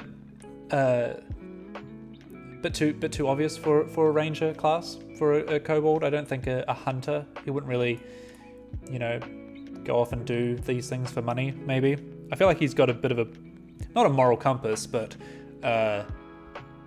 bit of motivation behind him other than money. Though it seems like Drakewarden is more in possession of the Drake than the other way around. Yes, I believe that it's like his Beastmaster, but it's just with a Drake. So I reckon it'd be cool if he had taken this higher up Drake and they had like formed a friendship or something, and then he's taken it out to the adventuring world. So yeah, Hunter. I'm not feeling Hunter. It is a cool class, but just not for this guy, I reckon. Okay, what's next? Monster Slayer. Now, this is one I was thinking about. Monster Slayer. I say like I've been thinking about this character for ages, when we literally rolled him up 2 seconds ago. You've dedicated yourself to hunting down creatures of the night and wielders of grim magic, i.e. a dragon overlord. A Monster Slayer seeks out vampires, dragons, evil fae, fiends, and other magical threats. Trained in supernatural techniques to overcome such monsters, Slayers are experts at unearthing and defeating mighty mystical foes. So again, I reckon we could play the whole, you know, this kobold has come up from the mines or something where he was being kept and worked hard, and now he's like wants to overthrow tyranny of, you know, Is it chromatic dragons? They're the bad ones? No, they're the good ones. It's the coloured ones are the bad ones. The red, white, blue, black, and green, I believe. Overthrowing tyranny from them, but also overthrowing tyranny from like corrupt kings and stuff like that. So Monster Slayer could be a cool one. And also imagine picturing like a little kobold. What do we say? 3 feet tall, like literally swinging around the neck of a dragon or something. Yeah, chromatic, bad. Metallic, good. Metallic, yeah. I was thinking chromatic was chrome, metal. But anyway, yes, chromatic dragons are bad. So that's an option. Be quite cool. Drake Warden found and saved the Strake, realized that dragons are not gods, and is bringing the Strake back as proof. That could be cool. I'm just thinking, would he have tried to kill his Drake? Or is he now going to bring it back? Because how would you prove that they're not gods unless you could injure your Drake? And I don't think he would want to injure the Drake unless he's bringing it back being like, hey, this guy's under my control. Why are you guys following these big guys with wings? Could work. I like it. I think we could mess with it. And Swarmkeeper. Oh, this is definitely a fun one I want to play one day. Feeling a deep connection to the environment around them, some rangers reach out through their magical connection to the world and bond with a swarm of nature spirits. The swarm becomes a potent force in battle, as well as a helpful company for the ranger. Again, cool class idea. I just don't think it's going to suit our kobold. Look at that. Restream, congratulations, you've received 100 messages today with Restream chat. But just before that, you could fight the dragon he used to serve. Yes. Well, I think it's pretty much sorted, isn't it? I reckon we're going to go for Drake Warden. Well, what do we have? We had Drake Warden, Gloomstalker, Horizon Walker, and Monster Slayer. So that is 4. We could roll a d4 to see which one we get, or we could go for this Drake Warden, which I'm very keen. Let's just do a quick read over it. Origins. You studied a dragon scale or claw. A secret order of rangers who collect a true dragon gave you an egg to... Oh. A true dragon gave you an egg to care for. When it hatched, the Drake bonded to you. So maybe he could have been involved in like taking care of this overlord dragon's egg. It hatched and then he like either got banished or what's it called? Yeah, banished is the right word.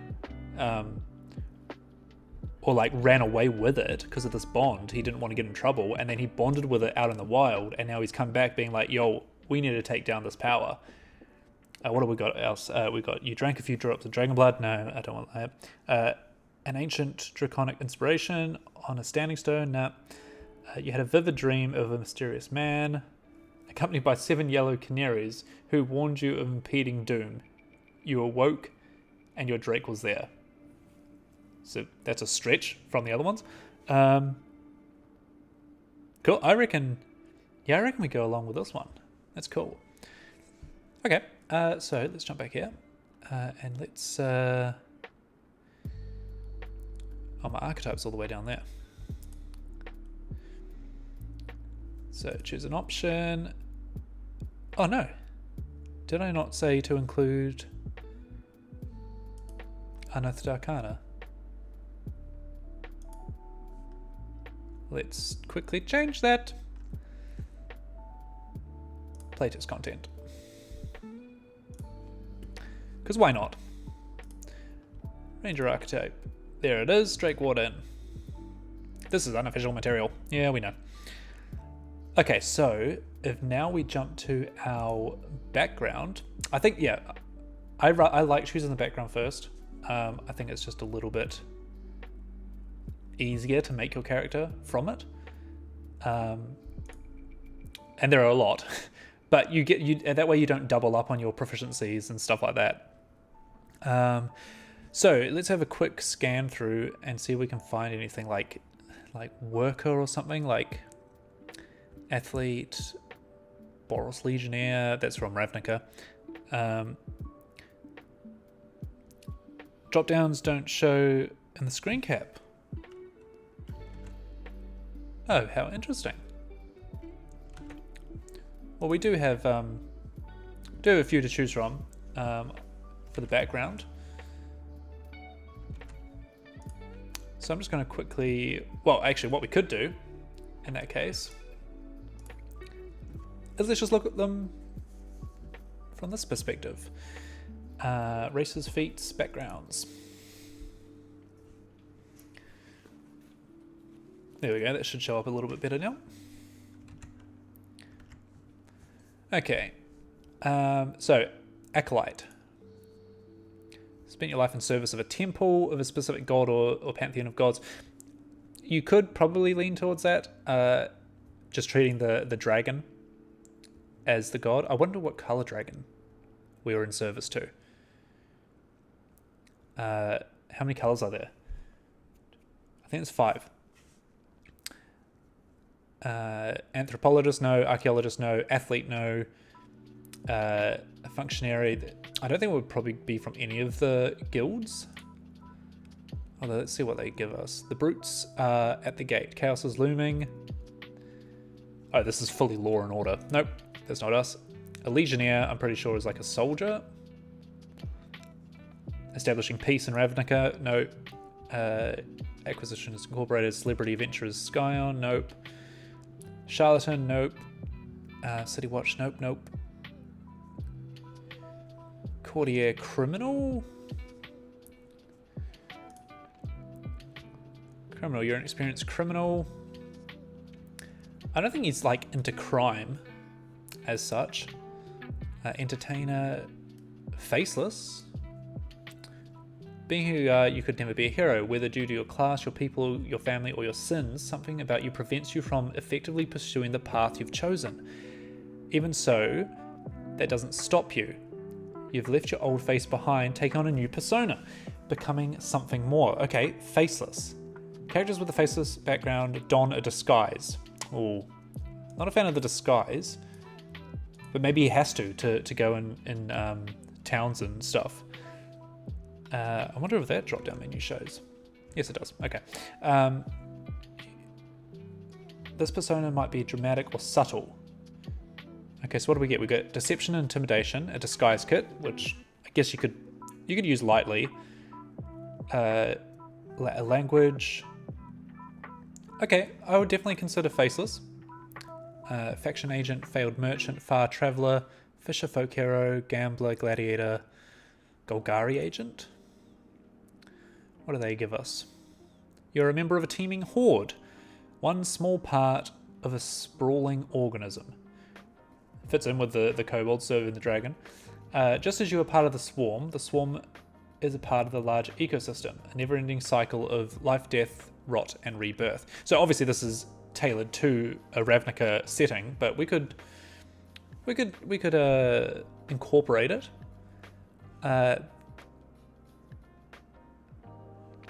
Skill proficiencies, nature and survival would fit with a ranger. Poisonous kit, definitely from some substance or something you're working on while serving the dragon. Languages, choose one, Elvish, Giant, or Kroll. I reckon Giant would be a choice there. Got an insignia, which probably doesn't serve us well, although maybe it's like a symbol of the dragon. A poisonous kit, a pet beetle or spider.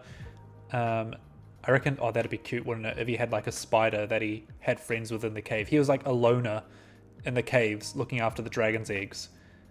That's cool. A set of commoner's clothes could help fit into the normal society, and about 10 gold pieces. Okay, so Golgari Agent is definitely a contender. Oh, good one, Race. You just clicked on the... Did not mean to do that. What else have we got here? An artisan, a haunted one, a hermit, house agents from Eberron, inheritor, haven't really inherited anything except our Drake, investigator, a knight of the order, marine, noble, Outlander. Sage, no. Sailor, no. Shipwright. Smuggler, possibly? It's very river-themed or sea-themed. Spy, Bounty Hunter, Volstrucker Agent. Alright, well, okay. I reckon we either go with... What was it? A Golgari Agent? Or was it Faceless? So, what else do they give us? A Persona. Let's see if any of these match up with our guy.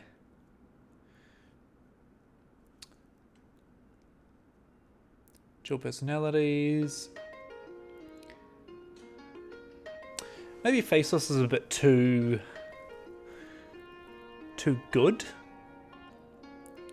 I'm feeling like our guy, well, he is level 16. Let's cast our minds back to when he first started adventuring. I think the Golgari Agent is going to be our best bet. Where is it? Here we go. Yeah, here we go. Look, you know, hidden underground pathways that you can use to bypass crowds, obstacles, and observation as you move through the city. Or we could apply this to any location. When you aren't in combat, you and companions you lead can travel between any two locations in the city twice as fast. So obviously you'd have to talk to the game master about that, but... Oh, and you got some spells as well. Okay, okay. Personality traits. Yeah, these are good. Oh, and then you get contacts. I think that's a Ravnica thing, but we don't necessarily have to use them. Alright, yeah, I reckon Golgari Swarm. A Golgari Agent. Obviously we're going to be changing that to not Golgari, Dragon of some sort, and instead of Agent, just a pleb, you know? Someone we were part of before. So, let's choose it on the menu you can't see. Golgari Agent.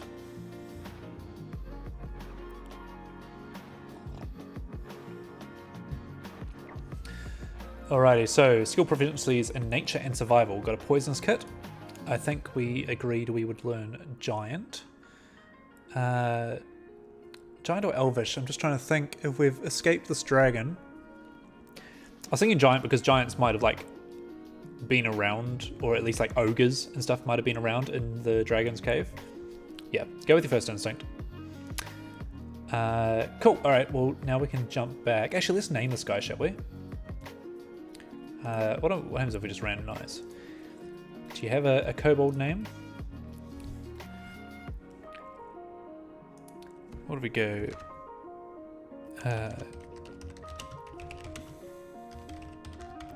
Kobold name generator. Best site ever. Fantasy name generators. Always have the tab open when you're DMing a game. Alright. I like that the first two are just the same. Kos, Ger, Hek, Elpu, Diro. Just trying to think, is there anything cool that can go along with a Drake Warden? Snappy. That's a good one. Snid. Orta. Oh, I read these two at the same time. I thought it just said red. Opie. Actually, I like that. Opie. Or Oppie? Yes, his name is Oppie. Oppie. Short for opportunist. And look, we can actually we can select a picture as well. Oh, that's a very aggressive one, isn't it?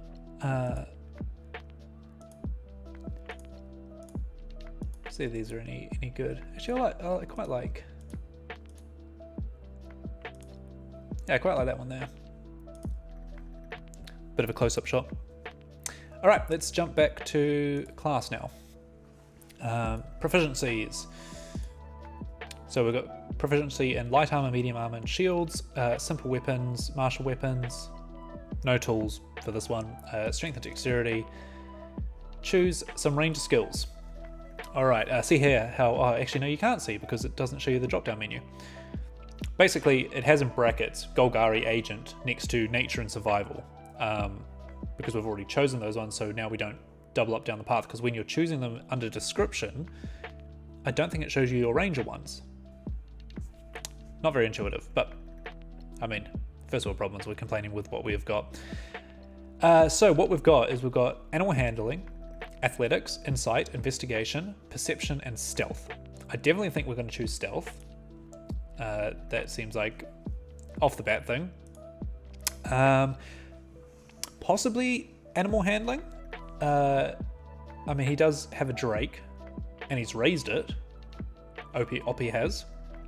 Yeah, I'm going to get Animal Handling. And the last one, Athletics, Insight, Investigation, or Perception. I think it'd be quite perceptive. Just being aware of his surroundings. Probably in his like early adventures, he's probably looking over his shoulder half the time. So yeah, let's go Perception. Oh, okay, and we got Favored Enemy. Beginning at first level, you have significant experience studying, tracking, hunting, and even talking to a certain type of enemy. Choose a type of favored enemy. Alternatively, you can select 2 races of humanoid as favored enemies. You have advantage on survival checks against them. When you gain this feature, you also learn one language of your choice that is spoken by your favorite enemy. Oh my gosh, we're going to learn all the kinds of languages. So, level 1 option. I reckon is dragons there, because that would definitely be our level 1 option. And the language that's going to go along with that. What do you reckon? I was thinking like orc. Maybe. I'm just thinking of like what would be around a dragon's lair. We haven't decided on the actual dragon type that we were serving. Dwarvish, probably. Maybe they took over like a dwarven mine. Halfling Infernal. Yeah, look, I'm going to go Dwarvish for this one. Our next favored enemy. We've got Aberrations, Beasts, Celestials, Constructs, Elementals, Fae, Fiends, Giants, Humanoids, Monstrosities, Oozes, Plants, and Undead. Maybe we go Humanoids. Does that mean we get to choose the humanoid? Oh yes, we get to choose 2 humanoids. So I'm going to go Dwarves, just following on from our first one. I'm going to go... well, Kobolds is in there. I reckon he definitely have a favourite enemy against Kobolds, because he knows them. So yeah, let's go Kobolds, and then, oh gosh, another language. Well, we already chose Dwarvish. So maybe we go Orc. And then level 14 option. Maybe Beasts. I think, or Monstrosities. Beasts or Monstrosities. I think by level 14 you would afford a couple of Monstrosities. So let's go Monstrosities, and language we can learn is... Oh gosh, so much choice.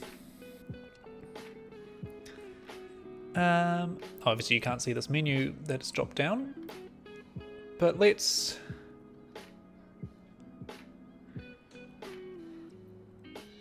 just go for, I was going to say deep speech. Undercommon. Let's go Undercommon. Might not be the most maxed out character, but I'm just going on theme here. Alright, next up is Natural Explorer. Oh my gosh, so many choices. You are particularly familiar with one type of natural environment and are adept at traveling and surviving in such regions. Choose one of the following type. Okay, cool. So level 1. This is probably where it depends on what dragon we were serving. So let's let's go over to our game rules. Let's pick a dragon that we used to serve. Let's just sort the CR from max. Oh, look at these. Here we go. So we've got gold, red, blue, silver, I believe, are good.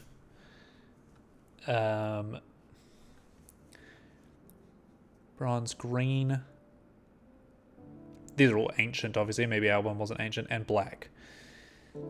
I'm thinking, should we go classic? Should we just go red dragon? Let's have a look at that guy. Ooh, yes. Yeah, I reckon red dragon.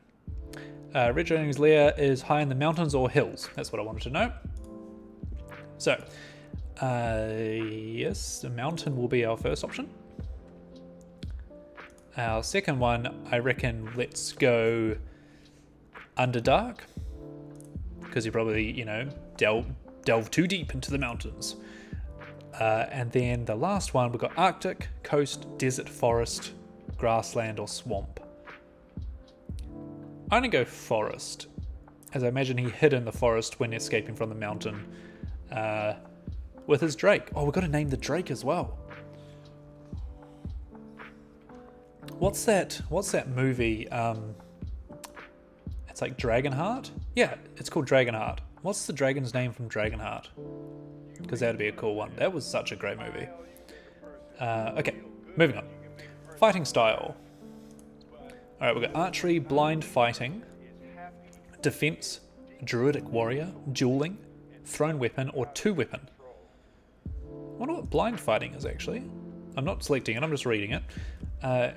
You have blind sight with a range of 10 feet. Within that range, you can effectively see anything that isn't behind total cover.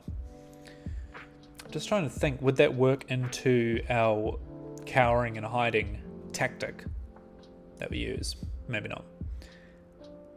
Maybe he is a bit more of a defensive fighter. While you're wearing armor, you gain a +1 to your AC. It's not bad. Dueling. While you're wielding a melee weapon in one hand and no other weapons, you gain a +2 to your damage rolls. That could work. We could give him a... Was he proficient with shields? He was. Alright, Oppie. If we gave you a shield... I don't think that counts as a weapon. And then you could just have like a shield and a dagger, maybe? So you send your drake in to do the work, but you're also, holding off. You don't want to jump into combat yourself. What else have we got? We've got thrown weapons or two weapon. Just trying to think if he had two weapons. Maybe like two scythes or something. Not scythes, scimitars. Two scimitars. When you engage a two weapon fighting, you can add your ability modifier to the damage of the second attack. Archery, blind fighting, defense. No, you know what? I'm gonna go dueling. I reckon he's got one hand. He'll either have one hand free to do something, or we'll give him a shield or something. Cool. Spellcasting. We know of a couple of spells. Got our archetype. Primeval awareness. Beginning at 3rd level, you can use your action to expend one ranger spell slot to focus your awareness on the region around you. I like that. You can sit down and listen and feel the ground for 1 minute. Aberrations, celestials, dragons, elementals, fae. Yeah, I reckon that's definitely some draconic power there. That's cool. Draconic gift. If you can't already, you learn to speak, read, and write draconic. We already knew that. And you learn the thaumaturgy cantrip. Oh, that's cool. That'd be really cool to kind of appear bigger than he is. Drake companion. Ooh. Ability score. Or we could choose a feat. Oh, this could be interesting. Because we've got 1, 2, 3, 4 to choose from. So I reckon should we do 2 ability scores and 2 feats? Conjure of Cheap Chicks. Yes. So let's go ability score improvement for now. And let's increase our dexterity is already pretty high probably. But I'm going to bump it up just a bit more, give him higher initiative and, you know, chance to dodge out of the way. And I reckon maybe Constitution. You want a high spell save DC, by the way, for Dragon Breath. I'm not sure what a ranger's spell DC is. Is it their Constitution, maybe? What do they cast their spells with? Let's have a look. Spellcasting. You...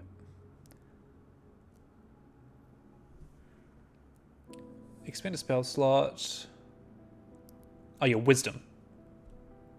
Alrighty. So I'll get our extra attack, Bond of Fang and Scale. The bond you share with your Drake intensifies, protecting you and stoking the Drake's fury. While your Drake is summoned, you and your Drake gain the following benefits. You gain resistance to the damage type of chosen by the Drake's Draconic Essence. Interesting. Whether we will choose it to be a red... Well, it would have to be a red Drake, wouldn't it? If we're saying that it's an egg. Okay, yeah, that's cool. That's cool. So that'd be like resistance to fire and stuff.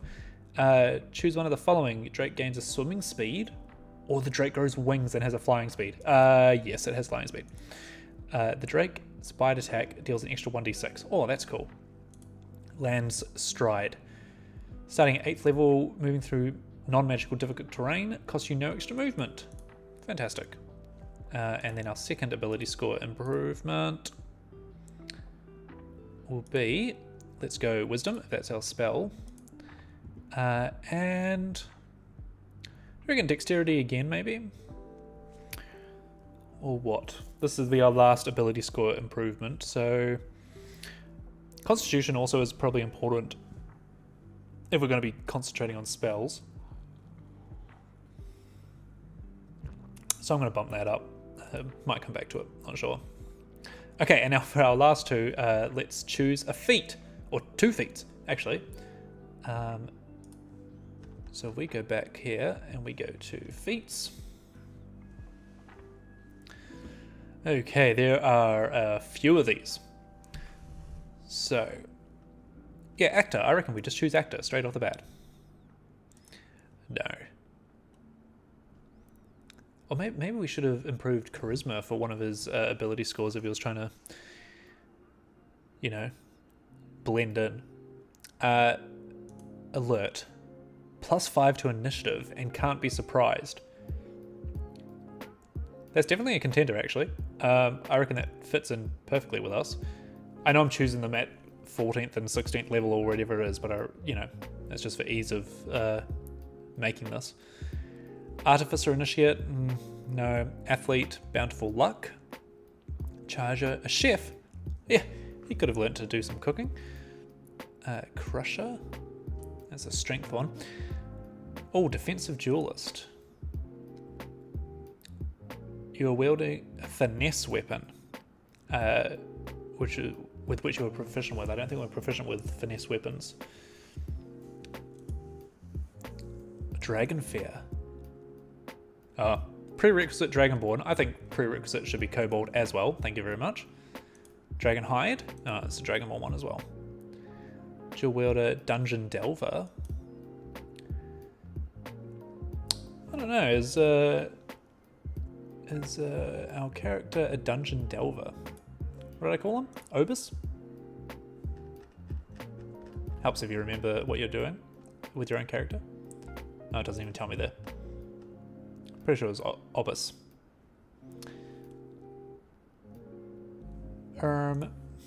What's up to? Possibly Dungeon Delver. Durable, Dwarven Fortitude. Teleportation.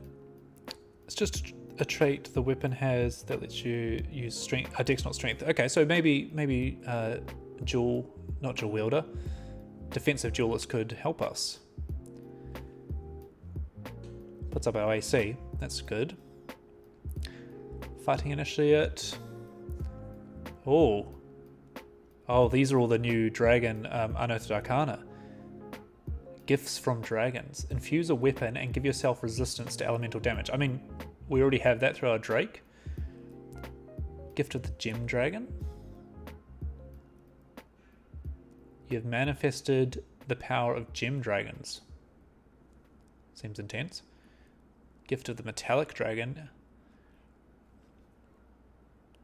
Interesting.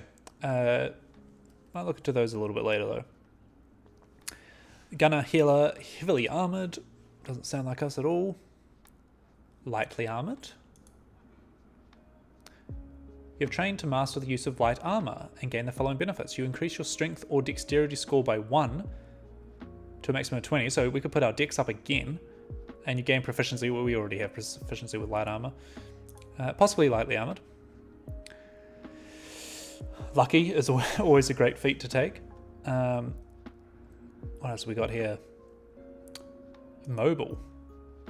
You're exceptionally speedy and agile. That does fit in. You gain extra 10 feet of speed when you use the dash action. Difficult terrain doesn't affect you. Okay, I like that. Mobile.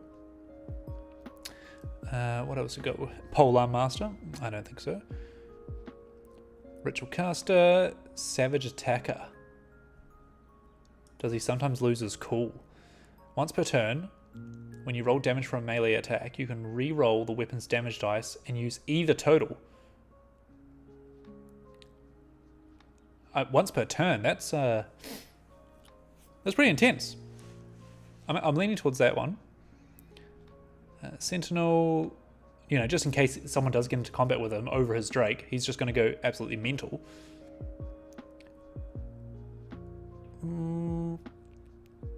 Yeah. Tough. I like tough, but I don't think it fits into our character. Warcaster, Weapon Master, would have mentioned. Okay. So we've got Savage Attacker, Mobile, Lightly Armored,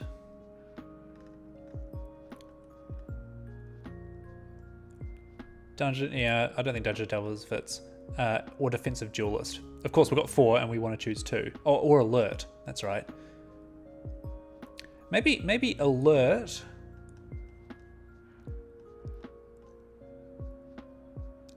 And Savage Attacker.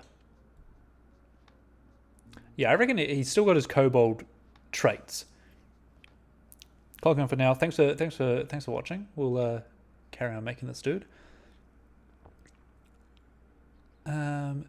Yeah, I reckon that's it. What we're gonna go for. So let's jump back here. Let's go choose a feat. Obviously, you wouldn't do it in this order because, well, you might do, but choosing this order, you wouldn't get a feat until 12th level. Like, that's crazy. What did I say? Alert. And a feat, which will be Savage Attacker. Wicked. We've also got, at 14th level, you can use the Hide action as a bonus action. And Perfected Bond. 15th level, your Drake reaches the pinnacle of its power.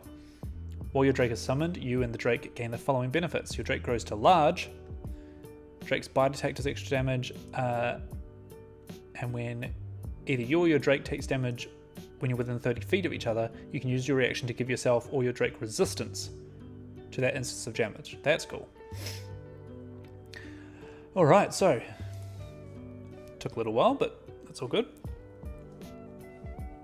Now we get to the fun stage of rolling stats. So we're going to be manually rolled. And let's just quickly drop these over the screen. So we've got 10, 15, 9, all not great, 14, 18, nice, and 11. Okay, so not a bad spread. For our ranger, I reckon we would definitely be putting the 18 into dexterity, and that's probably going to push us up like 20 or something. So that's going to be fantastic. Our next highest is a 15.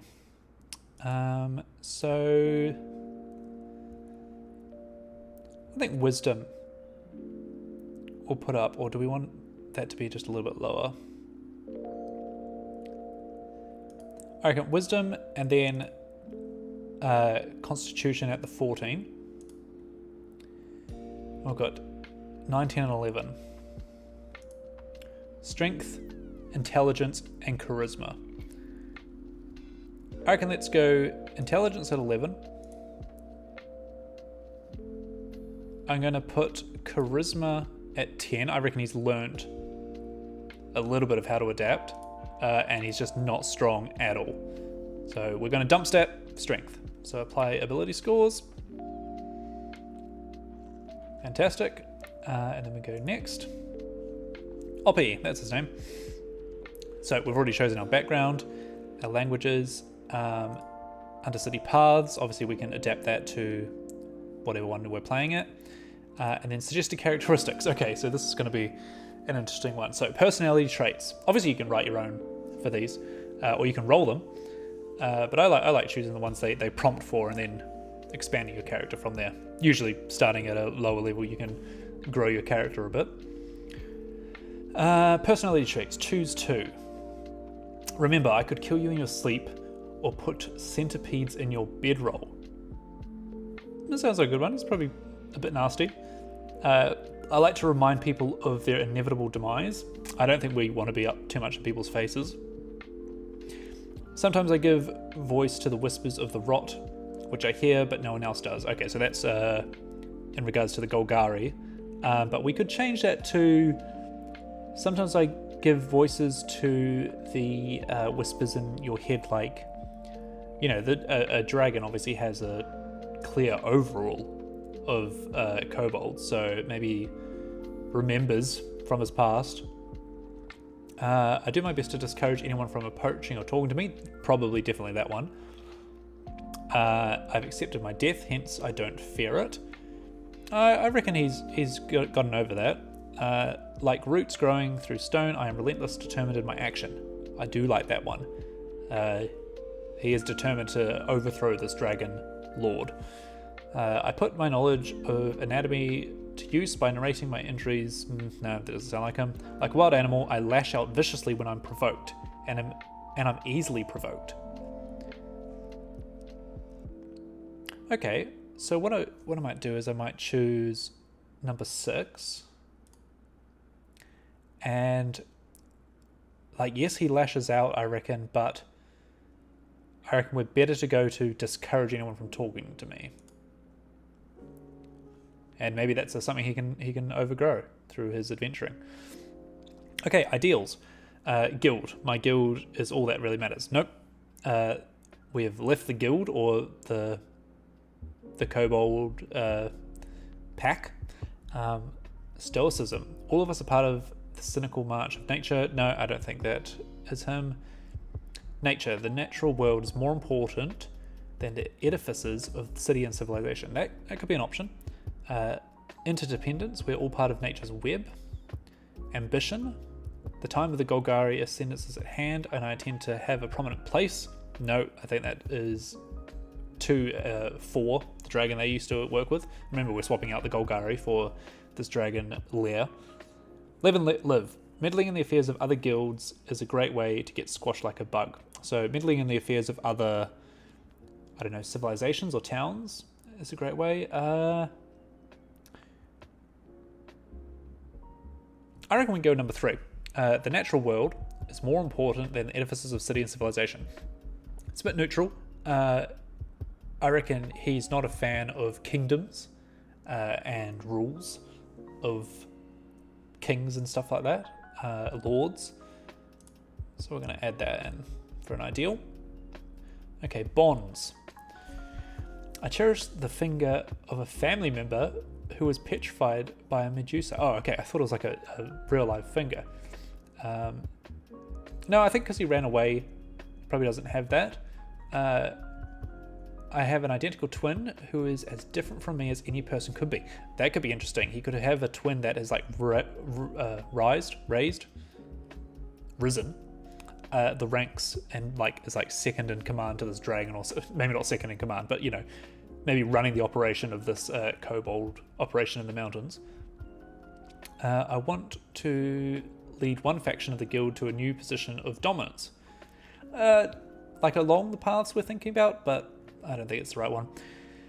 I love spending time in the moss-covered buildings where I took part of my first weekend. No, I found something in the sewer that might never come to light. Could be in reference to his Drake. I'm forever grateful to the Reclaimer who found me floating face down in the sewer moments from death. I think we're going to go number 5. We're going to change that to the egg. That changed his whole world view, basically. All right. Death comes... flaws. Death comes for us all, so you can't expect me to take care of someone who can't fight it off. Interesting. I assume that anyone outside the Golgari looks down on me. That could be interesting as he's trying to get out, and just assumes that because he's a kobold, no one trusts him. I feel a need for revenge against those who enjoy the privilege of living above ground. Maybe a bit intense. I don't bother to couch my opinions in flattering words. I can't help but pocket any trinket or coin I come across, no matter how worthless. That could be reminiscent of his kobold days. I'm convinced that I'm better and stronger than members... No, I don't think he's convinced about that. Okay, so I reckon either 2 or 5. Actually, you know what? Why don't we have 2 flaws? 2 and 5. Brilliant. Okay, character details. Alignment. He would be... Oh, probably like chaotic good? Creatures act on their conscious directs with little regard for what others expect. Copper dragons, many elves, and unicorns are chaotic good. Just trying to think what... Because he's not evil. I wonder what neutral evil would be. Those who do whatever they can get away with? No. Lawful evil? No. I'm going to go chaotic good. Faith? I guess Bahamut? How do you spell that? Bahumut? The Dragon Lord? The Dragon God? Lifestyle. That's going to be Richard. You live in inhumane conditions with no place to call home. You shelter wherever you can, sneaking into barns, huddling in old crates, and relying on the good graces of people better off than you. A wretched lifestyle presents abundant dangers. Violence, disease, and hunger follow you wherever you go. Other wretched people covet you, your armor, weapons, and adventuring gear, which represent a fortune by their standards. You are beneath the notice of most people. Alright, so this is obviously his origin lifestyle, because we're creating a level 16 character, but yeah, I think that's pretty much sums it up. Physical characteristics. Hair, none. Skin, red. Eyes, I guess they would be like a yellow-ish. Height, we got 3 feet. Weight.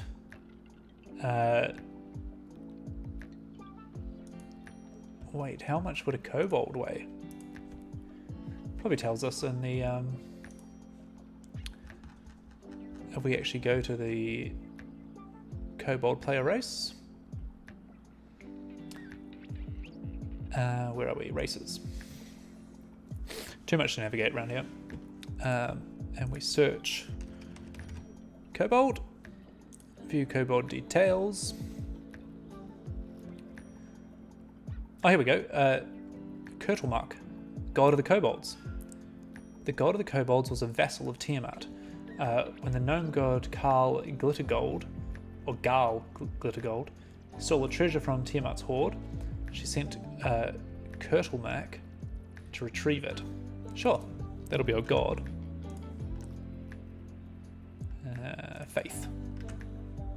All caps. Love it. But what I wanted to know is how heavy... See, expert tunnelers. That's where we get the Golgari thing from. Scavengers. Oh, they're magic users. Oh, obviously we do have spells. Okay. Urds, winged kobolds. No, we have our dragon, our drake for our wings. Here we go. Age, alignment, size. They weigh between 25 and 35 pounds. So I'm going to call it an even 30 pounds.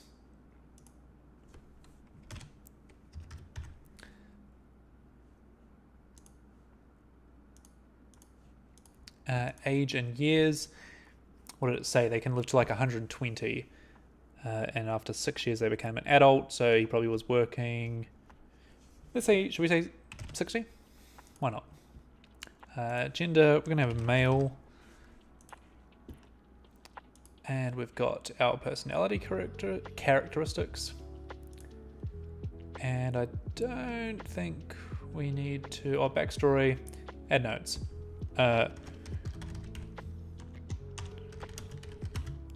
Worked for Red Dragon. Took egg.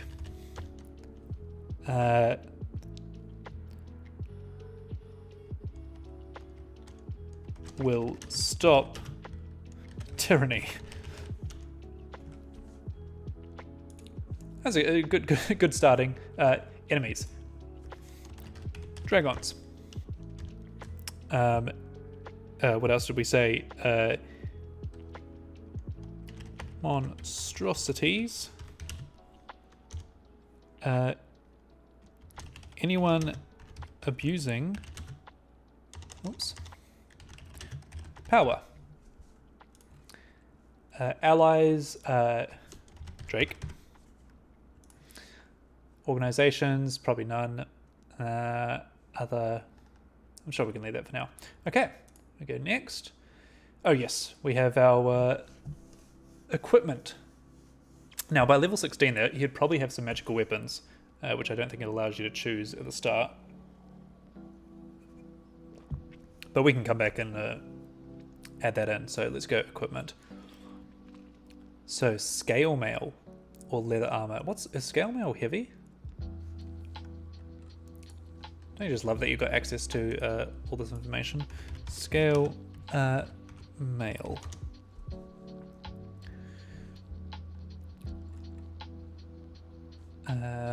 Scale mail equipment. It is medium armor, which I believe we are proficient in. So scale mail, just a dragony thing there. 2 short swords or 2 simple melee weapons. What have we got? We've got dagger, club, great club, hand axe, javelin, light hammer, mace. We're probably going to be replacing these, but with magical items. Quarterstaff, sickle, spear. Yeah, actually, I reckon a spear could be cool. Which means... Oh no, we didn't take the jeweler's thing, did we? So I reckon a spear and a dagger. Probably what we've got here, we've got a Dungeoneer's pack or an Explorer's pack. Backpack, bedroll, mess kit, tinderbox, 10 torches, 10 days of rations and a water skin. Or backpack, crowbar and a hammer, pittons, torches, tinderbox, rations and a water skin. Look, I think he'd have an Explorer's pack. A longbow and a quiver of 20 arrows. I mean, look, we'll leave it on him. He probably got one along his adventures. A Golgari insignia. Yes, I think we'll have an insignia, but it will be of like the dragon cult or something like that. Poisonous kit, a pet beetle or spider, and a set of common clothes, a belt pouch containing 10 gold worth of mixed clothes. So we'll add that. Nice. And then we go next. And it's all coming together. View character sheet. Here we go. Oppie. The Kobold Ranger. 148 hit points. My goodness. So, what have we got? We've got +5 in our dexterity, +0 and +0 on charisma and intelligence. That's all right. 3 on wisdom and -1 on strength. So, maybe not the most min-max. Oh my gosh, look at his dexterity save. +10. Let's roll that dice for the fun of it. A 7 becomes 17. I love that. We've got like good... Oh, disadvantage on perception. Wonder why that is. Ah, sunlight sensitivity. So that's just in case we're outside while we do that. That's alright, because we've got a +8 to it.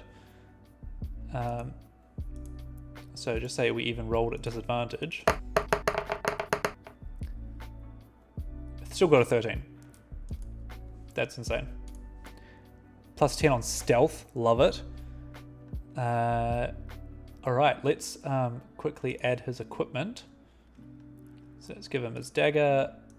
Put the longbow in there anyway. Scale mail and spear. Yep, so they're all in there now. We've got +10 to hit. That's fantastic. Oh, why the spear is only +4 to hit, I wonder. Oh, because it's thrown or versatile. Maybe we shouldn't have chosen a spear.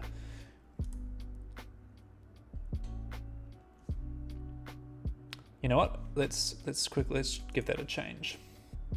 Edit character. I was hoping he'd look really cool with a spear, but equipment. Yes, let's go scale mail.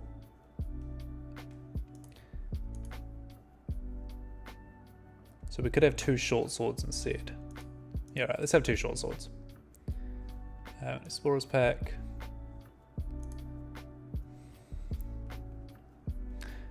Alright, go back to the character sheet. I wonder if that's like double layered it. Yes, it has. So that's okay. So let's just, oops. Remove that. Remove that. Give him his short swords. That's better.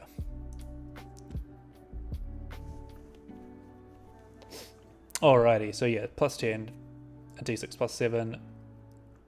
Fantastic. As for our spells, do we get to choose any? Add spells. Oh, here we go.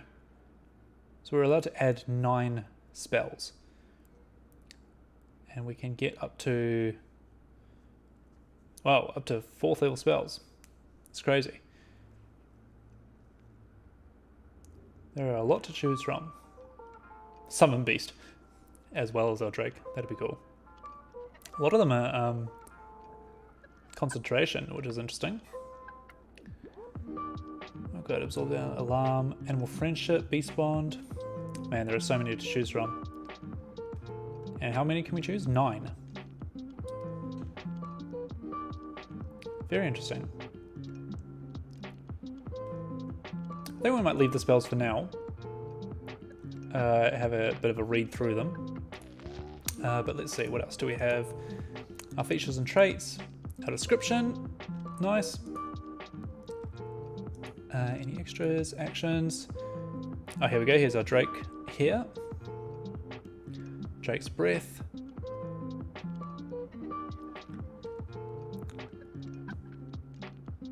Alrighty. 85 hit points for our Drake, that's insane. I guess at level 16 you're coming up against pretty tough foes. So let's give his page a little makeover. Make it a bit more thematic. I've got a portrait already. But let's choose a frame for him. Oh, the 9 hells. Is that like a little fiery flame? That's cool. We've got Spore Cloud, Arcane Mist. I'm just trying to think what he would have as a Drake Warden.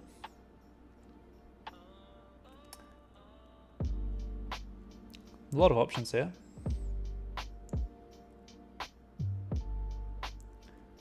Or even just the Tasha's Cauldron of Anything Ranger. That's a cool one. Nice little blue colour.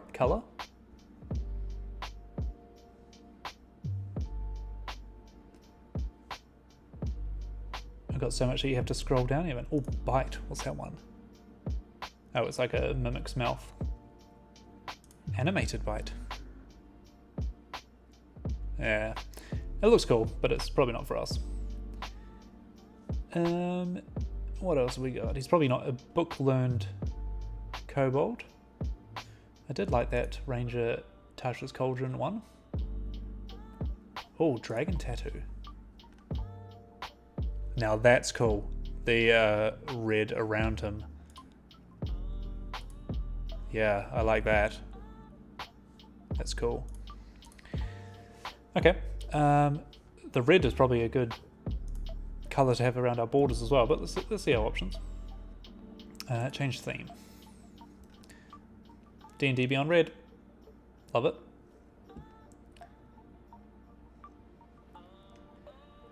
Got any other cool reds down here? Avowed Secret. It's pretty much the same red, isn't it? Bit of a brighter one. Crimson. Yeah, let's darken it a bit. Cool, I like that. And then lastly, we have our backdrop, which we can see out here. At the moment, it's like trees and stuff. The classic Ranger one. But we've got stuff like, we've got a castle, a tavern, looks like. That's cool. Or some witchy stuff going on. I wonder if there is anyone with dragons. Oh, there's this one. Against a Hydra. That's cool. Got a spider one.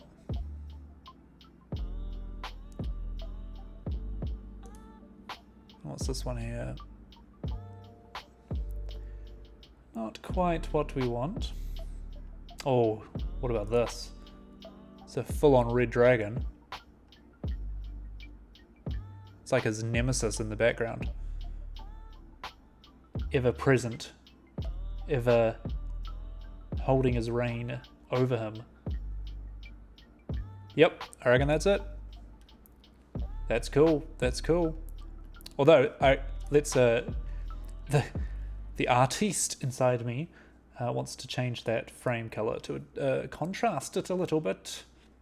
Not frame. Border? Thing. What do we got? Like a blue, maybe? Or even is there like a... Oh, the gold is kind of cool. Gold dragon. Christmassy green.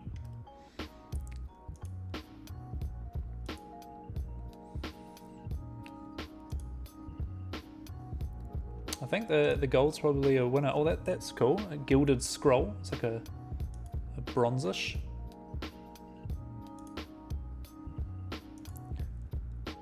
No, I think I'm going to go with the gold. What was it called? Gold Dragon. Yes, look at that.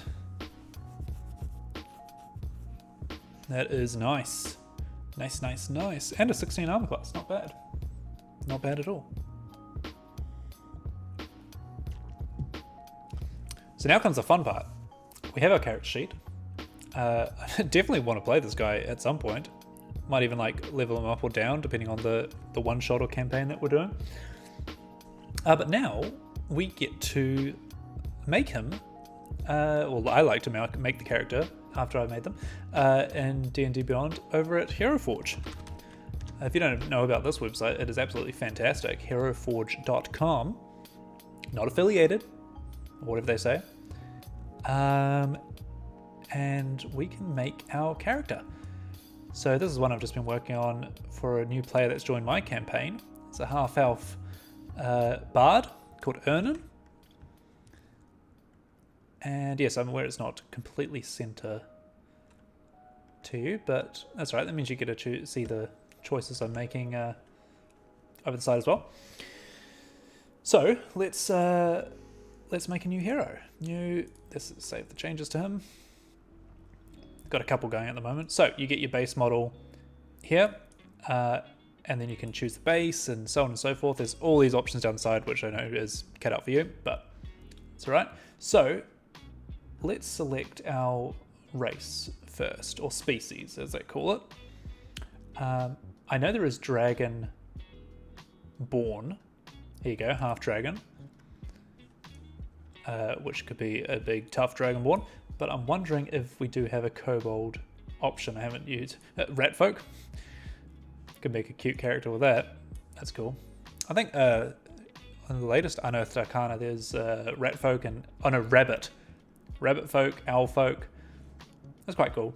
I think it's with the new Strixhaven compendium coming out. Lizard person, raven, fawn, forest guard, elephant folk. That's what I'm playing at the moment in the campaign. Not this guy, but a Loxodon. As you can tell, I'm a fan of the Ravnica setting. We've got goblins, zombies, skeletons, goblinoids. There's your rabbit folk. Half giants, merfolk, centaurs, orcs. Ah, kobold.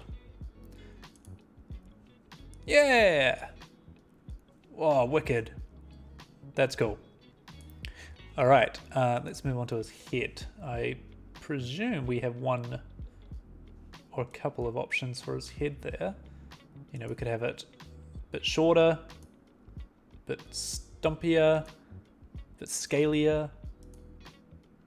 Oh, it looks like that. That's cool. That looks way too big for his face. Oh, actually, I'm not actually opposed to that one. Sleek Draconian. A crocodile. Oh, that's a bit too beefy, I think. Or rigid. I think it looks a bit too buff, maybe? I think I like the sleek one. What was that? Sleek combined kobold. Again, is a process where I jump ahead, but I'm going to change the face from smiling because we don't know what he's going to be looking like just yet. Oh, I don't know.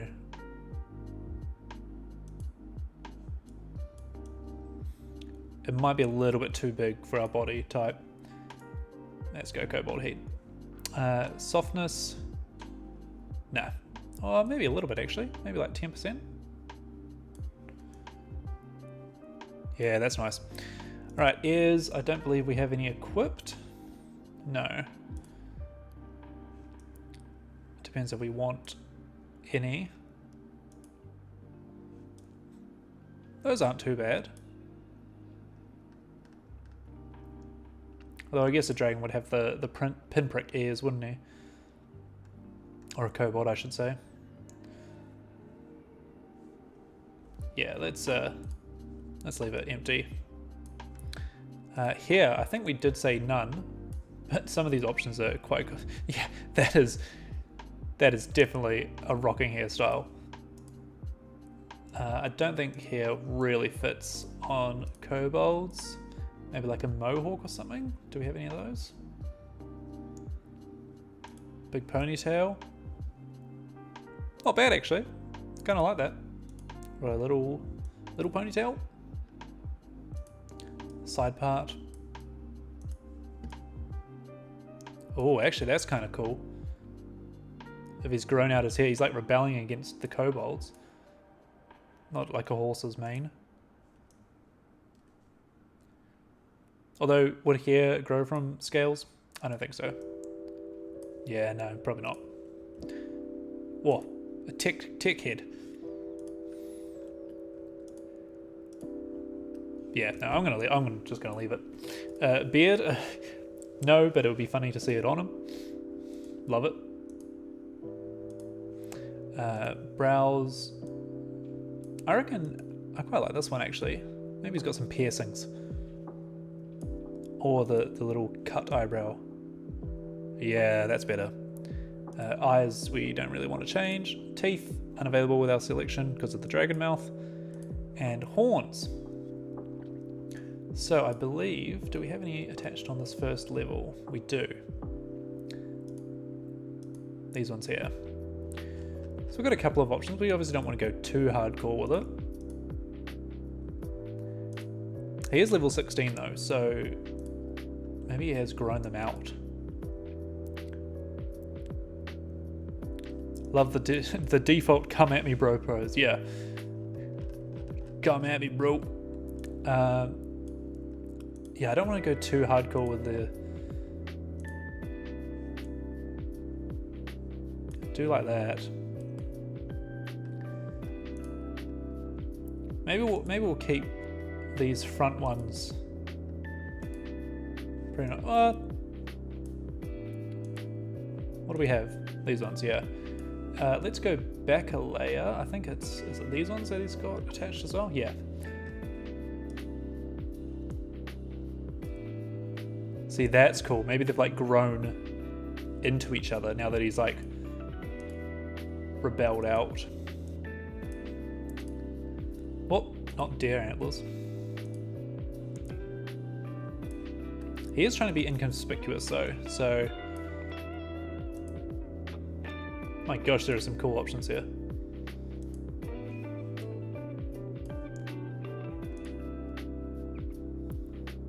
That's the original ones we had on.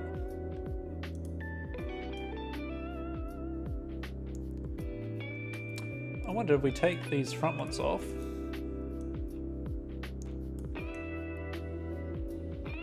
Yeah, I quite like that actually.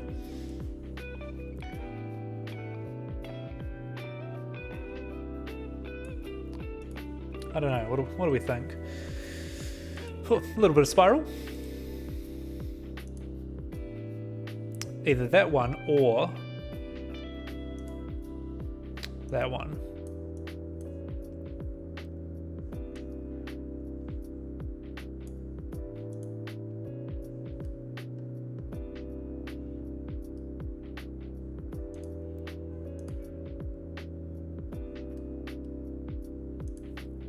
Yep, I'm going with that one. Okay, moving on to the body.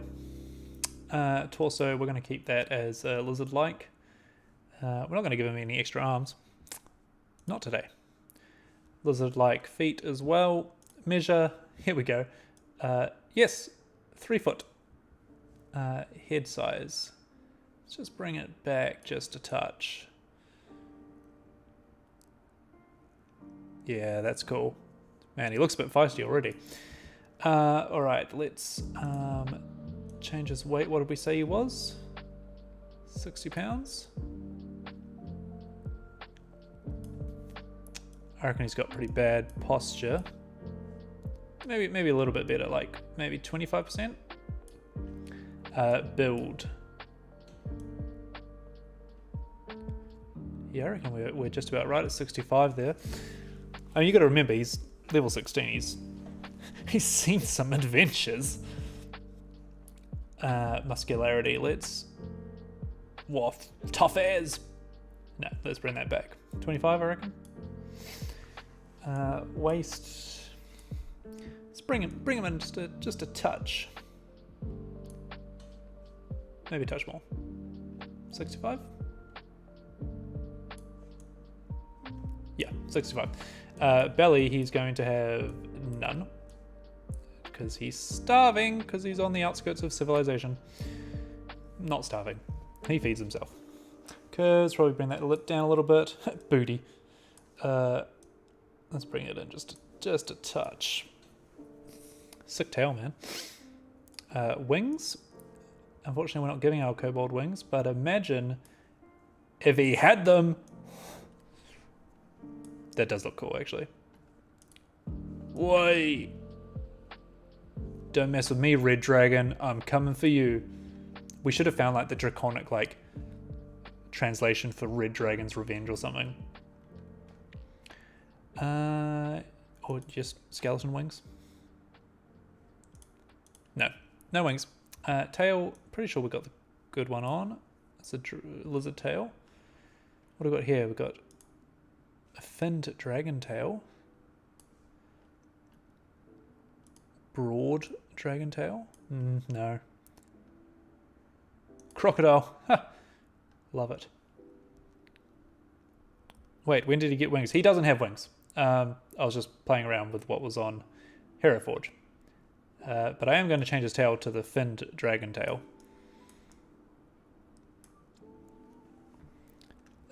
Cool. And any extras we want? Turtle shell. Spine spikes. Nah, I think that's a bit too much. Maybe some leg spikes? No. I think that's fine. Alright, now on to clothing. I don't think we are able to select anything for his feet. But what we can do is we can go to legs. Oh, it's a new item. That's cool. Now, what did he have as his equipment?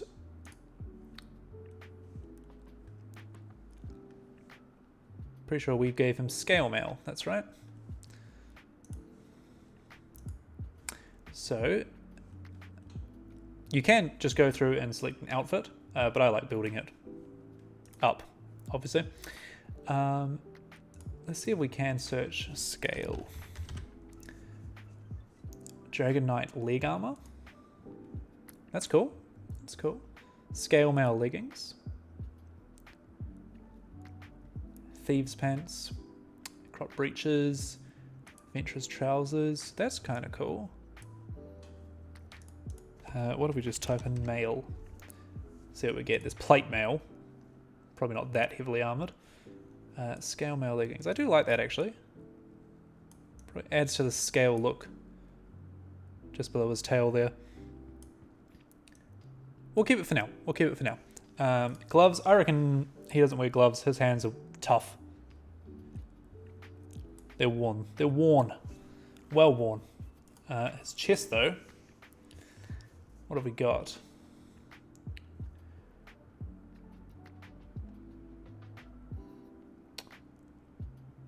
Mechanics overalls. Love it. Again, we probably do need to look for the mail. Chainmail shirt. That's cool. That's the scale mail to match. Oh, that does look cool, doesn't it? I do like that. And also the sleeves kind of cover up most of his arms as well. Basic plate mail. Yeah, I think we're gonna just stick with the classic scale mail. Usually it's quite fun to mix and match with these. You know, like you could give him like little cloak and stuff. Or even go like that. Oh, skinny boy. But no, I reckon his leathers. The leathers could be cool. Leather chest piece. Now I just want to play a kobold. Oh man, like looking at this character sheet, it's I definitely want to play him. I definitely want to put him into a one shot, even if it means leveling up or down. We've got his background there, reminding him of why he's against such tyranny and everything. Look at these, like +8, +10s. It'll be a fun character. You know what? I'm gonna have to make a one shot to do it. I'm just thinking now, when kobolds known as Urds, yes, we saw that before. No adult Urds. I'm sure he might have met one. I'm just thinking now, maybe I should have chosen leather armor instead of scale mail, because if we jump back to the legs, and we go like thieves leather. No, I think that looks a bit too official, to be honest. I'm not a fan. Could wear a kilt. No, I reckon we keep with the mail. We made it when we were choosing it. How will you play it if you're running the one shot? Oh, the dreary, the dread of every DM. You want to play things, but you never get to play in a game. I mean, we've got the campaign going. I get to play in that. But you don't get to test different characters through a campaign. So if anyone would like to run a one-shot and bring this guy OP along, feel free. Scale mail top. Forever DM. Hashtag Forever DM. That's the one. Shoulders. I don't particularly like the shoulder options in this. I feel like they're just a bit too big. I know you can resize them in the advanced options, but I think I'm going to skip it. Does he have a necklace though? That's the question. Maybe something to like remind him. Yeah, maybe like it was his servitude collar thing. That's his insignia. His insignia could be that was part of the cult. I'm gonna leave it on. There it is in there. Yeah, I reckon like he doesn't have the magic to get it off. That's cool. And head, I don't think we're gonna give him a hat. Flower crown. I was thinking of a hood. Obviously his horns will stick out from it. That hood's not bad. Maybe he has a hood, but he doesn't always wear it. What do we got? Actually, I really like... which one did I select? That one's quite cool.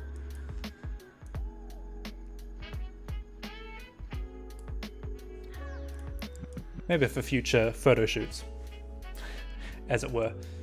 No, I quite like that. Nice. Okay, onto gear. Now, what did we give him? We gave him 2 short swords. Again, level 16, he probably will have magic items. Let's just equip him with the basic stuff first. And we didn't give him a shield, but I reckon he would have found one along the way, at some point. Longbow and dagger. So, I reckon we put a dagger at his side. Maybe he's holding his dagger. So let's go to short blades.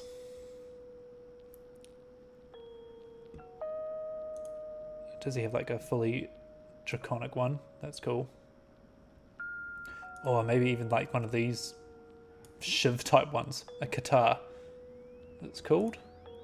That's massive. Oh, I guess he's only 3 feet tall, isn't he? Little combat knife maybe, or claw weapon. Jeez Louise.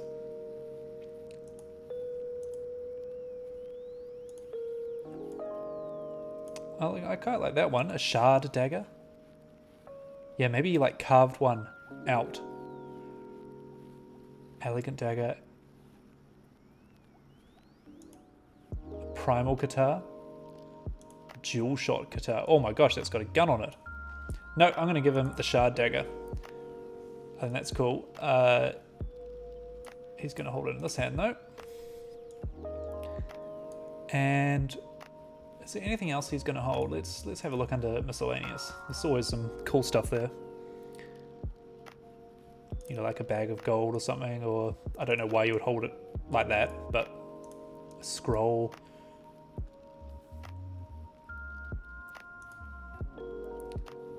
Oh, there's nothing wrong with having an open hand.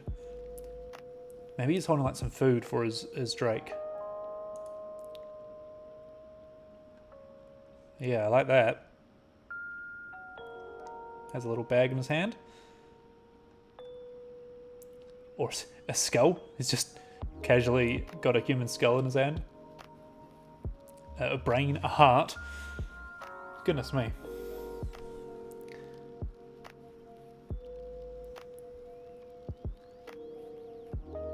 Some treasure.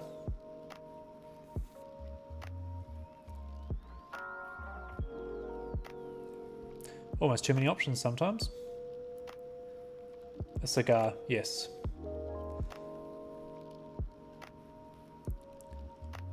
Now, you know what? I reckon we'll just leave that hand empty for now. His tail, I don't think his tail will be holding anything. It's a cool feature, but it also just looks a little bit weird. His side, though, we will have his short sword. If we go to swords, and I think I'm going to put it on this side. So I wonder if I need to go to short blades.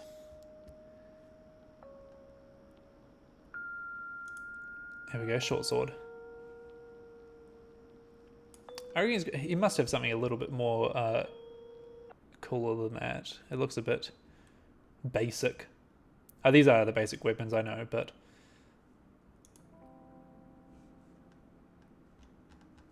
all right, let's check out swords. See what we've got here. Get one of the extra large ones. A broadsword. Even just like a rapier or something. I think these are going to be way too big. Yeah. All right, we'll just put a short sword on them. First run.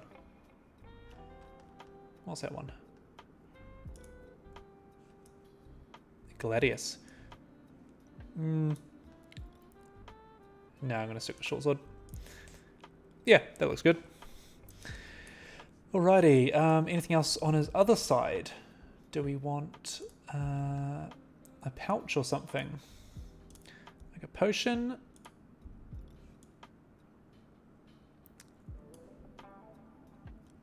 Pouch of flasks. It's kind of cool. Carrying case. I reckon, yeah, just a little. There we go, a leather pouch. Just to keep his stuff in. His back, though. I think a cape will. Yeah, it's going to cover our tail. Backpack, possibly. Or even just a small cape to keep him warm. You know, he's running through the wilds and the. I don't want to look like a superhero or anything. That could be inclusive of our hood that we were mentioning before. Yeah, I reckon just a little tattered cape, short ragged cape. I like that. That's cool. Adds a little bit to him. Back items. I don't think he's going to be carrying anything on his back. I know he has a bow, but I think it just looks a bit too much sometimes on the models. Yeah. I mean, okay, he has a short bow. Yeah. We'll just be like the classic video games where they just put every item into their pocket, even though they're carrying like 60,000 things. Eyes. I don't think we're... Oh, that is kind of cool. Oh, his sunglasses. The magic item, sunglasses. That's what we need. Or just a complete blindfold. There we go. Yes. Mouth. Are you going to cover... Well, that's a long scarf. Doesn't quite look right, does it? Pockets of holding, yes. That's what he needs. Don't forget to wear your masks. Cigarette. No, okay. I saw a cool item on, what's it called? Griffin's saddlebag. And it was like a loot case of holding. And it had like different compartments. But like one compartment could hold small items, one compartment could hold medium items, one compartment could hold large items. But they had to be musical items or related to music, otherwise the case would just spit them back out. I thought that was pretty cool. So okay, no mouth item. Rings? You reckon he's picked up some bling along the way? I wonder how it would look on Dragon Finger. Let's get the right hand first. I don't think it really suits, does it?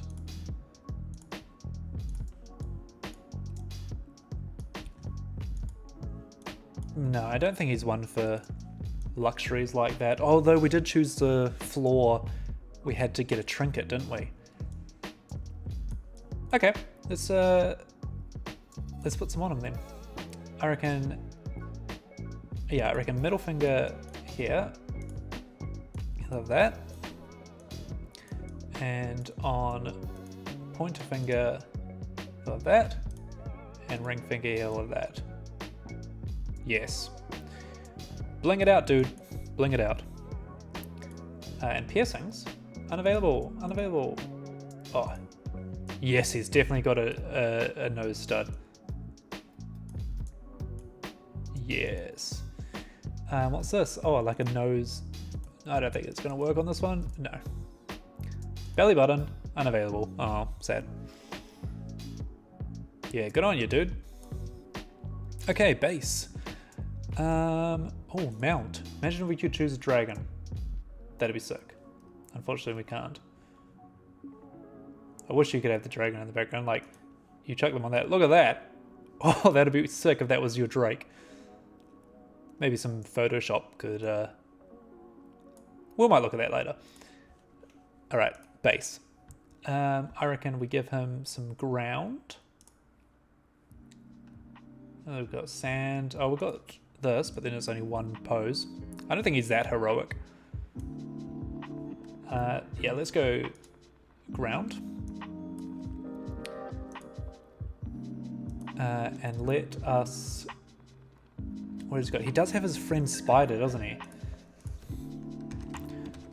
Spider? Do you have a spider token? There's a rat. What about beetle? Oh, unfortunately not. Oh, actually, I just saw... Can I scroll and find it? Hatchling from a tiny dragon egg. Look at that. I reckon we leave that in for flavor. It's a bit, it's like a, it's not really there, it's like a memory kind of thing in his pose. I wonder if there's anything else we could put there. It will move around when we change the pose of him as well, which is kind of cool. Yeah, I think that's the only one, unless we go item B. So does that mean if we change item A? Okay, so it automatically puts the first one there. Okay, I reckon that's all good for the base. Mount we will ignore. And usually now I skip pose and I choose the color first. Then we can actually have some life in him. Ah, I love that little baby dragon at the back. Look at him. Anyway. Color.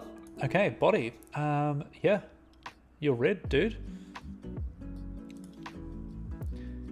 Although we can change these colors later. And the theme. Oh, that's kind of cool. I'm definitely changing the undermouth bit. That needs to change. Okay, what's our theme going to be? All Hallows Weave. Autumn's Champion. That's kind of cool. Blood Mage. I do like the white scales, white cloth and bronze scales. Or black and gold even.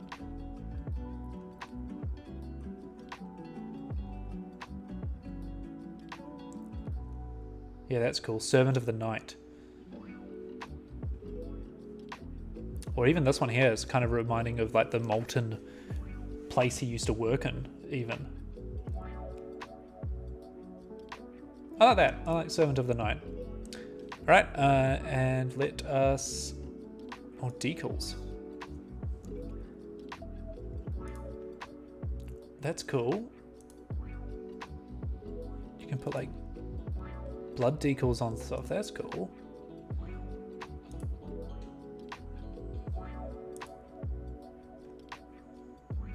On his knife, maybe? It's a bit much. Also, I like that his knife is like made out of crystal. Okay, let's go straight into paints. So, what do we need to start with first? Definitely this under bit here. So let's go to... What do you reckon it is? Like, it must not be scales. Skin type? Spirits? Demonic? Reptiles? Red. It's probably a bit much. Copper?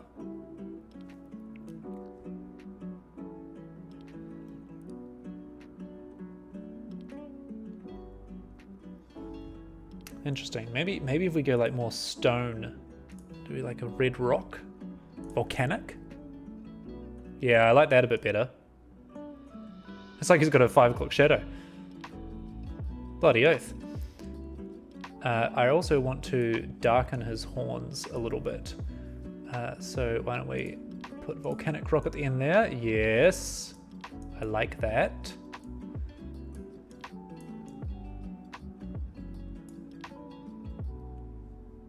Yeah, I like that. That's cool. I'm happy with his armor. The sword... Oh, actually, let's change this little green dragon. Oh, maybe that's why he stole the dragon, because it was a different color. Ooh. Interesting. Yeah,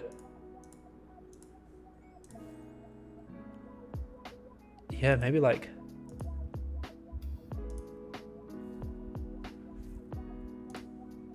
I know I just made that all the same color, but that's kind of cool. Or maybe it's like, you know, a bone white dragon. With a little bit of red mixed in. That's cool. I like that. Okay, let's give this blade a bit more of a shine. Metals. Weathered metals. Yes, he does. He has been traveling for a bit, hasn't he? Dirty and chrome. Oh, that's what it is already. Or we've got natural metals.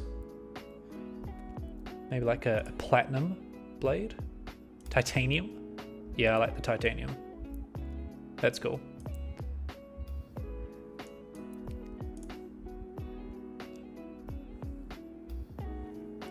Nice, nice, nice. And let's give a magical essence to this dagger, I reckon. I'll find a magical item that matches it a bit later. If we go to gem, either gem or glass usually looks really good on stuff like that. Like if we go glass, lenses, green, look how cool that looks. Let's move it over a bit. Definitely seems magical, or even like ellipse black. I mean, that looks like it does some serious arcane damage, right? Or we go gems, magic gems. I think there's a bit too much red going on at the moment.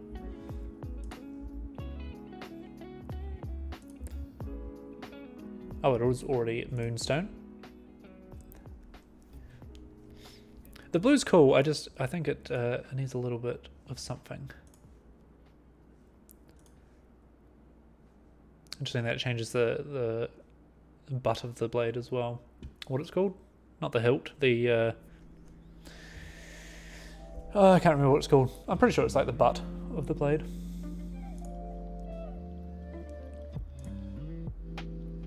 Or even the sapphire is a little bit more toned down. Diamond? A diamond dagger? Or we just change it to like a flame color. It doesn't really work, does it? No. As for his jewellery, I reckon we give this hand, let's go back to our gems. Magic gems.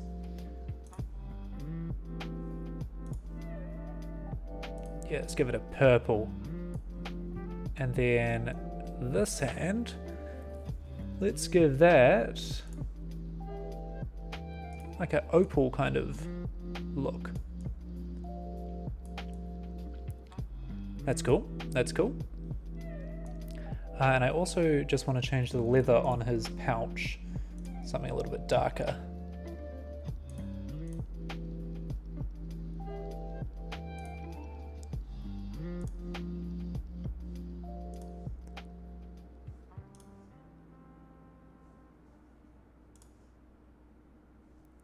I think that'll be okay.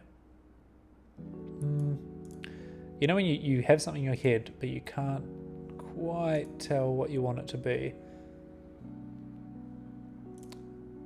That's what I'm suffering from right now.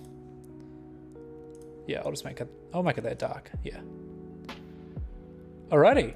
And then I'll match the leather around his dagger. There we go. OP, you look badass. Oh, what color do we want his cape to be? I do like the black. Maybe we should try that volcanic on that as well. Where was that? Stone. Maybe a bit too light.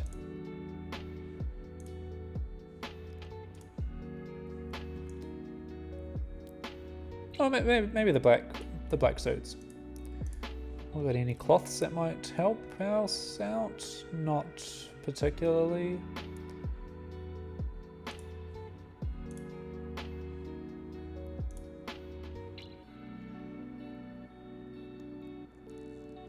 No, that's alright. I like a little dragon friend down there. Nice, I like it. Okay, and now we can jump back to pose.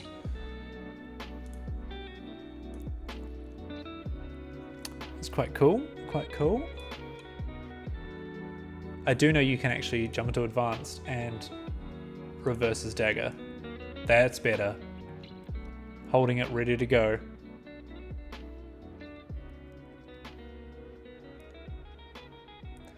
Alright, let's jump back. So, we've got this pose, which is pretty menacing. Got his dragon looking forward as well. Kind of walking forward a little bit. Oh, we've got to swap the dagger each time, so let's do that at the end. Yeah, I like that. Maybe he's explaining something. I also like that you can come back and do different poses at different times. Mid little kick. Some of them don't suit the character. Come at me, bro pose.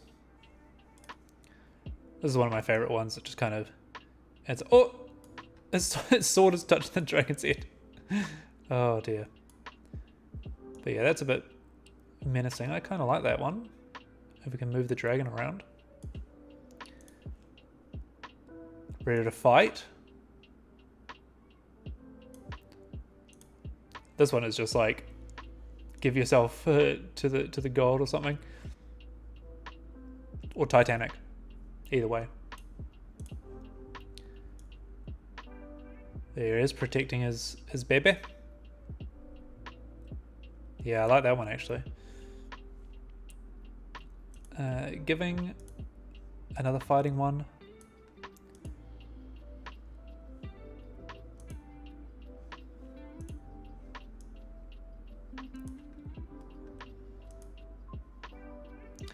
Yeah, I think a Superman pose. That's cool. Not really him though. Or just lying on the ground. Dead.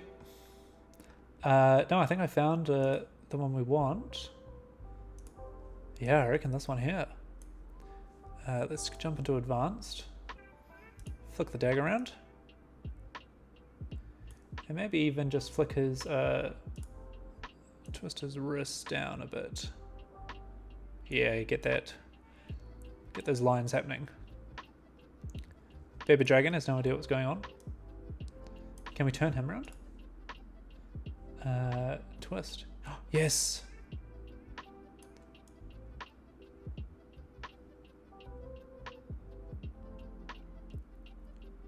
Yes, I like that. I like that very much.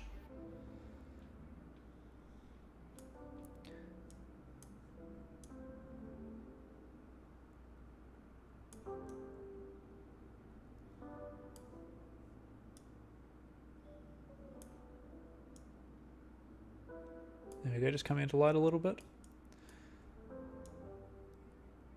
Because yeah, I kind of wanted to see his sword as well. Oh yeah, that's cool. We just move it forward just a tad more. Like it. I just had a thought as well. I think the horns need to be a little bit different from his head. So if we, what do we go, volcanic? Where's the red bone? Volcanic. And then I reckon we change the red bone at the tip of the... Yeah, that's a bit better. Ice knife, yeah. It's got to have some sort of power like that, right?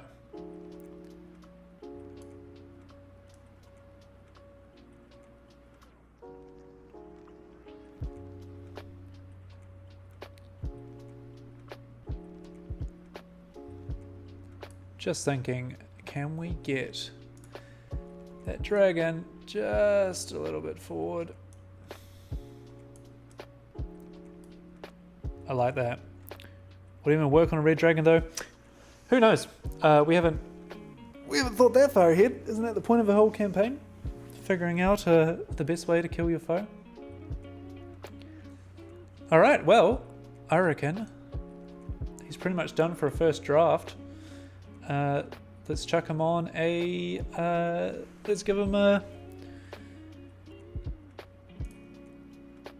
background.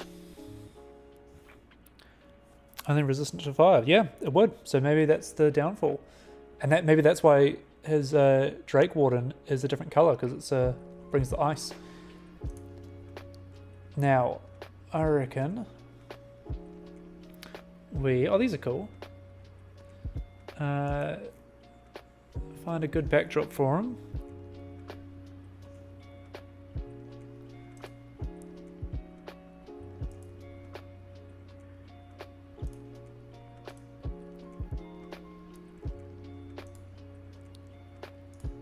Here we go. How about just a basic, even just a basic forest, or underground. Underground works.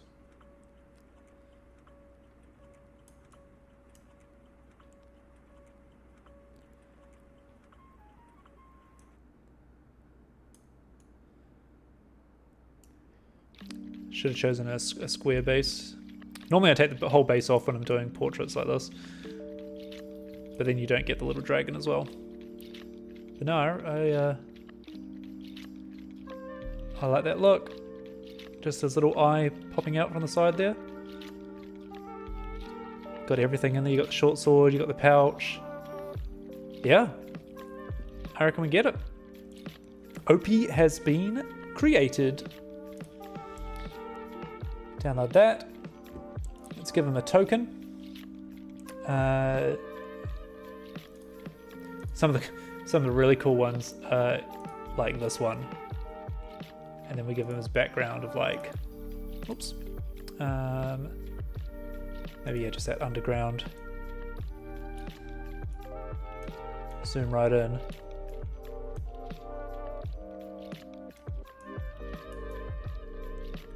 His horns don't fit in the token.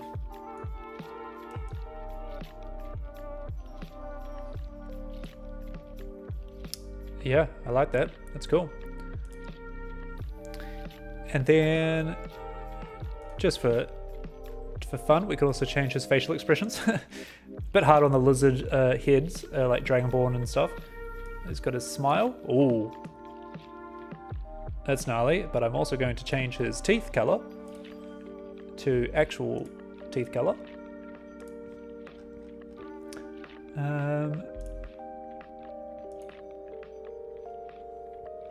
Yeah, there we go. That's a bit better. Is this all on free Hero Forge? No, I have the subscription for Hero Forge. I use it to create all my NPCs for the game and make little character cards that I can give people so they can, oh, that looks cool. They can, you know, it's theater of the mind. They can see, they can think about who they're dealing with, but it's also cool to just have like little references that they can put in their notes and come back to later on being like, oh yeah, that's the guy with the red hair or something like that. Yeah, it's a really fun thing to play around with. Everything I make on D&D Beyond I make in Hero Forge and flick out a picture and a token just in case I want to use it. So yeah, there's a smile. It seems a little bit forced. We've got his cocky face. Maybe raise the eyebrows just a little bit too much. Bring it back. Oh, snarl. Urgh. Would not want to mess with that. You can obviously mix and match these together as well. It's confused. This side looks angry, this side looks amazed. And then just his wide open mouth. So that together with snarl. Oh, look at those gums. That's cool. or even open mouth and smile. Yep, no, that still looks terrifying. I reckon let's give him a little bit of a snarl. Yeah, that looks cool.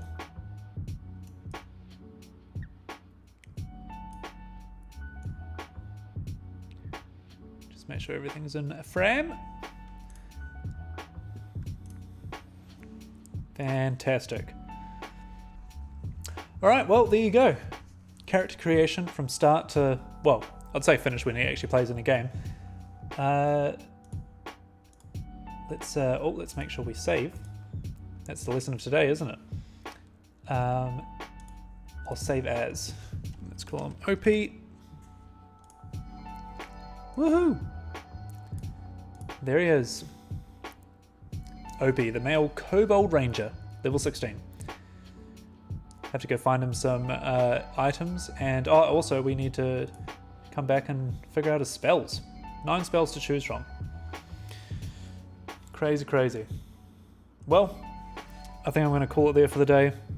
It's been a ride from civilization crashing multiple times to making a character in D&D Beyond. It's what we're here for. The nature of live streaming. But anyway, have a good one, guys. Thank you for watching. And we'll catch you in the next one. Cheers.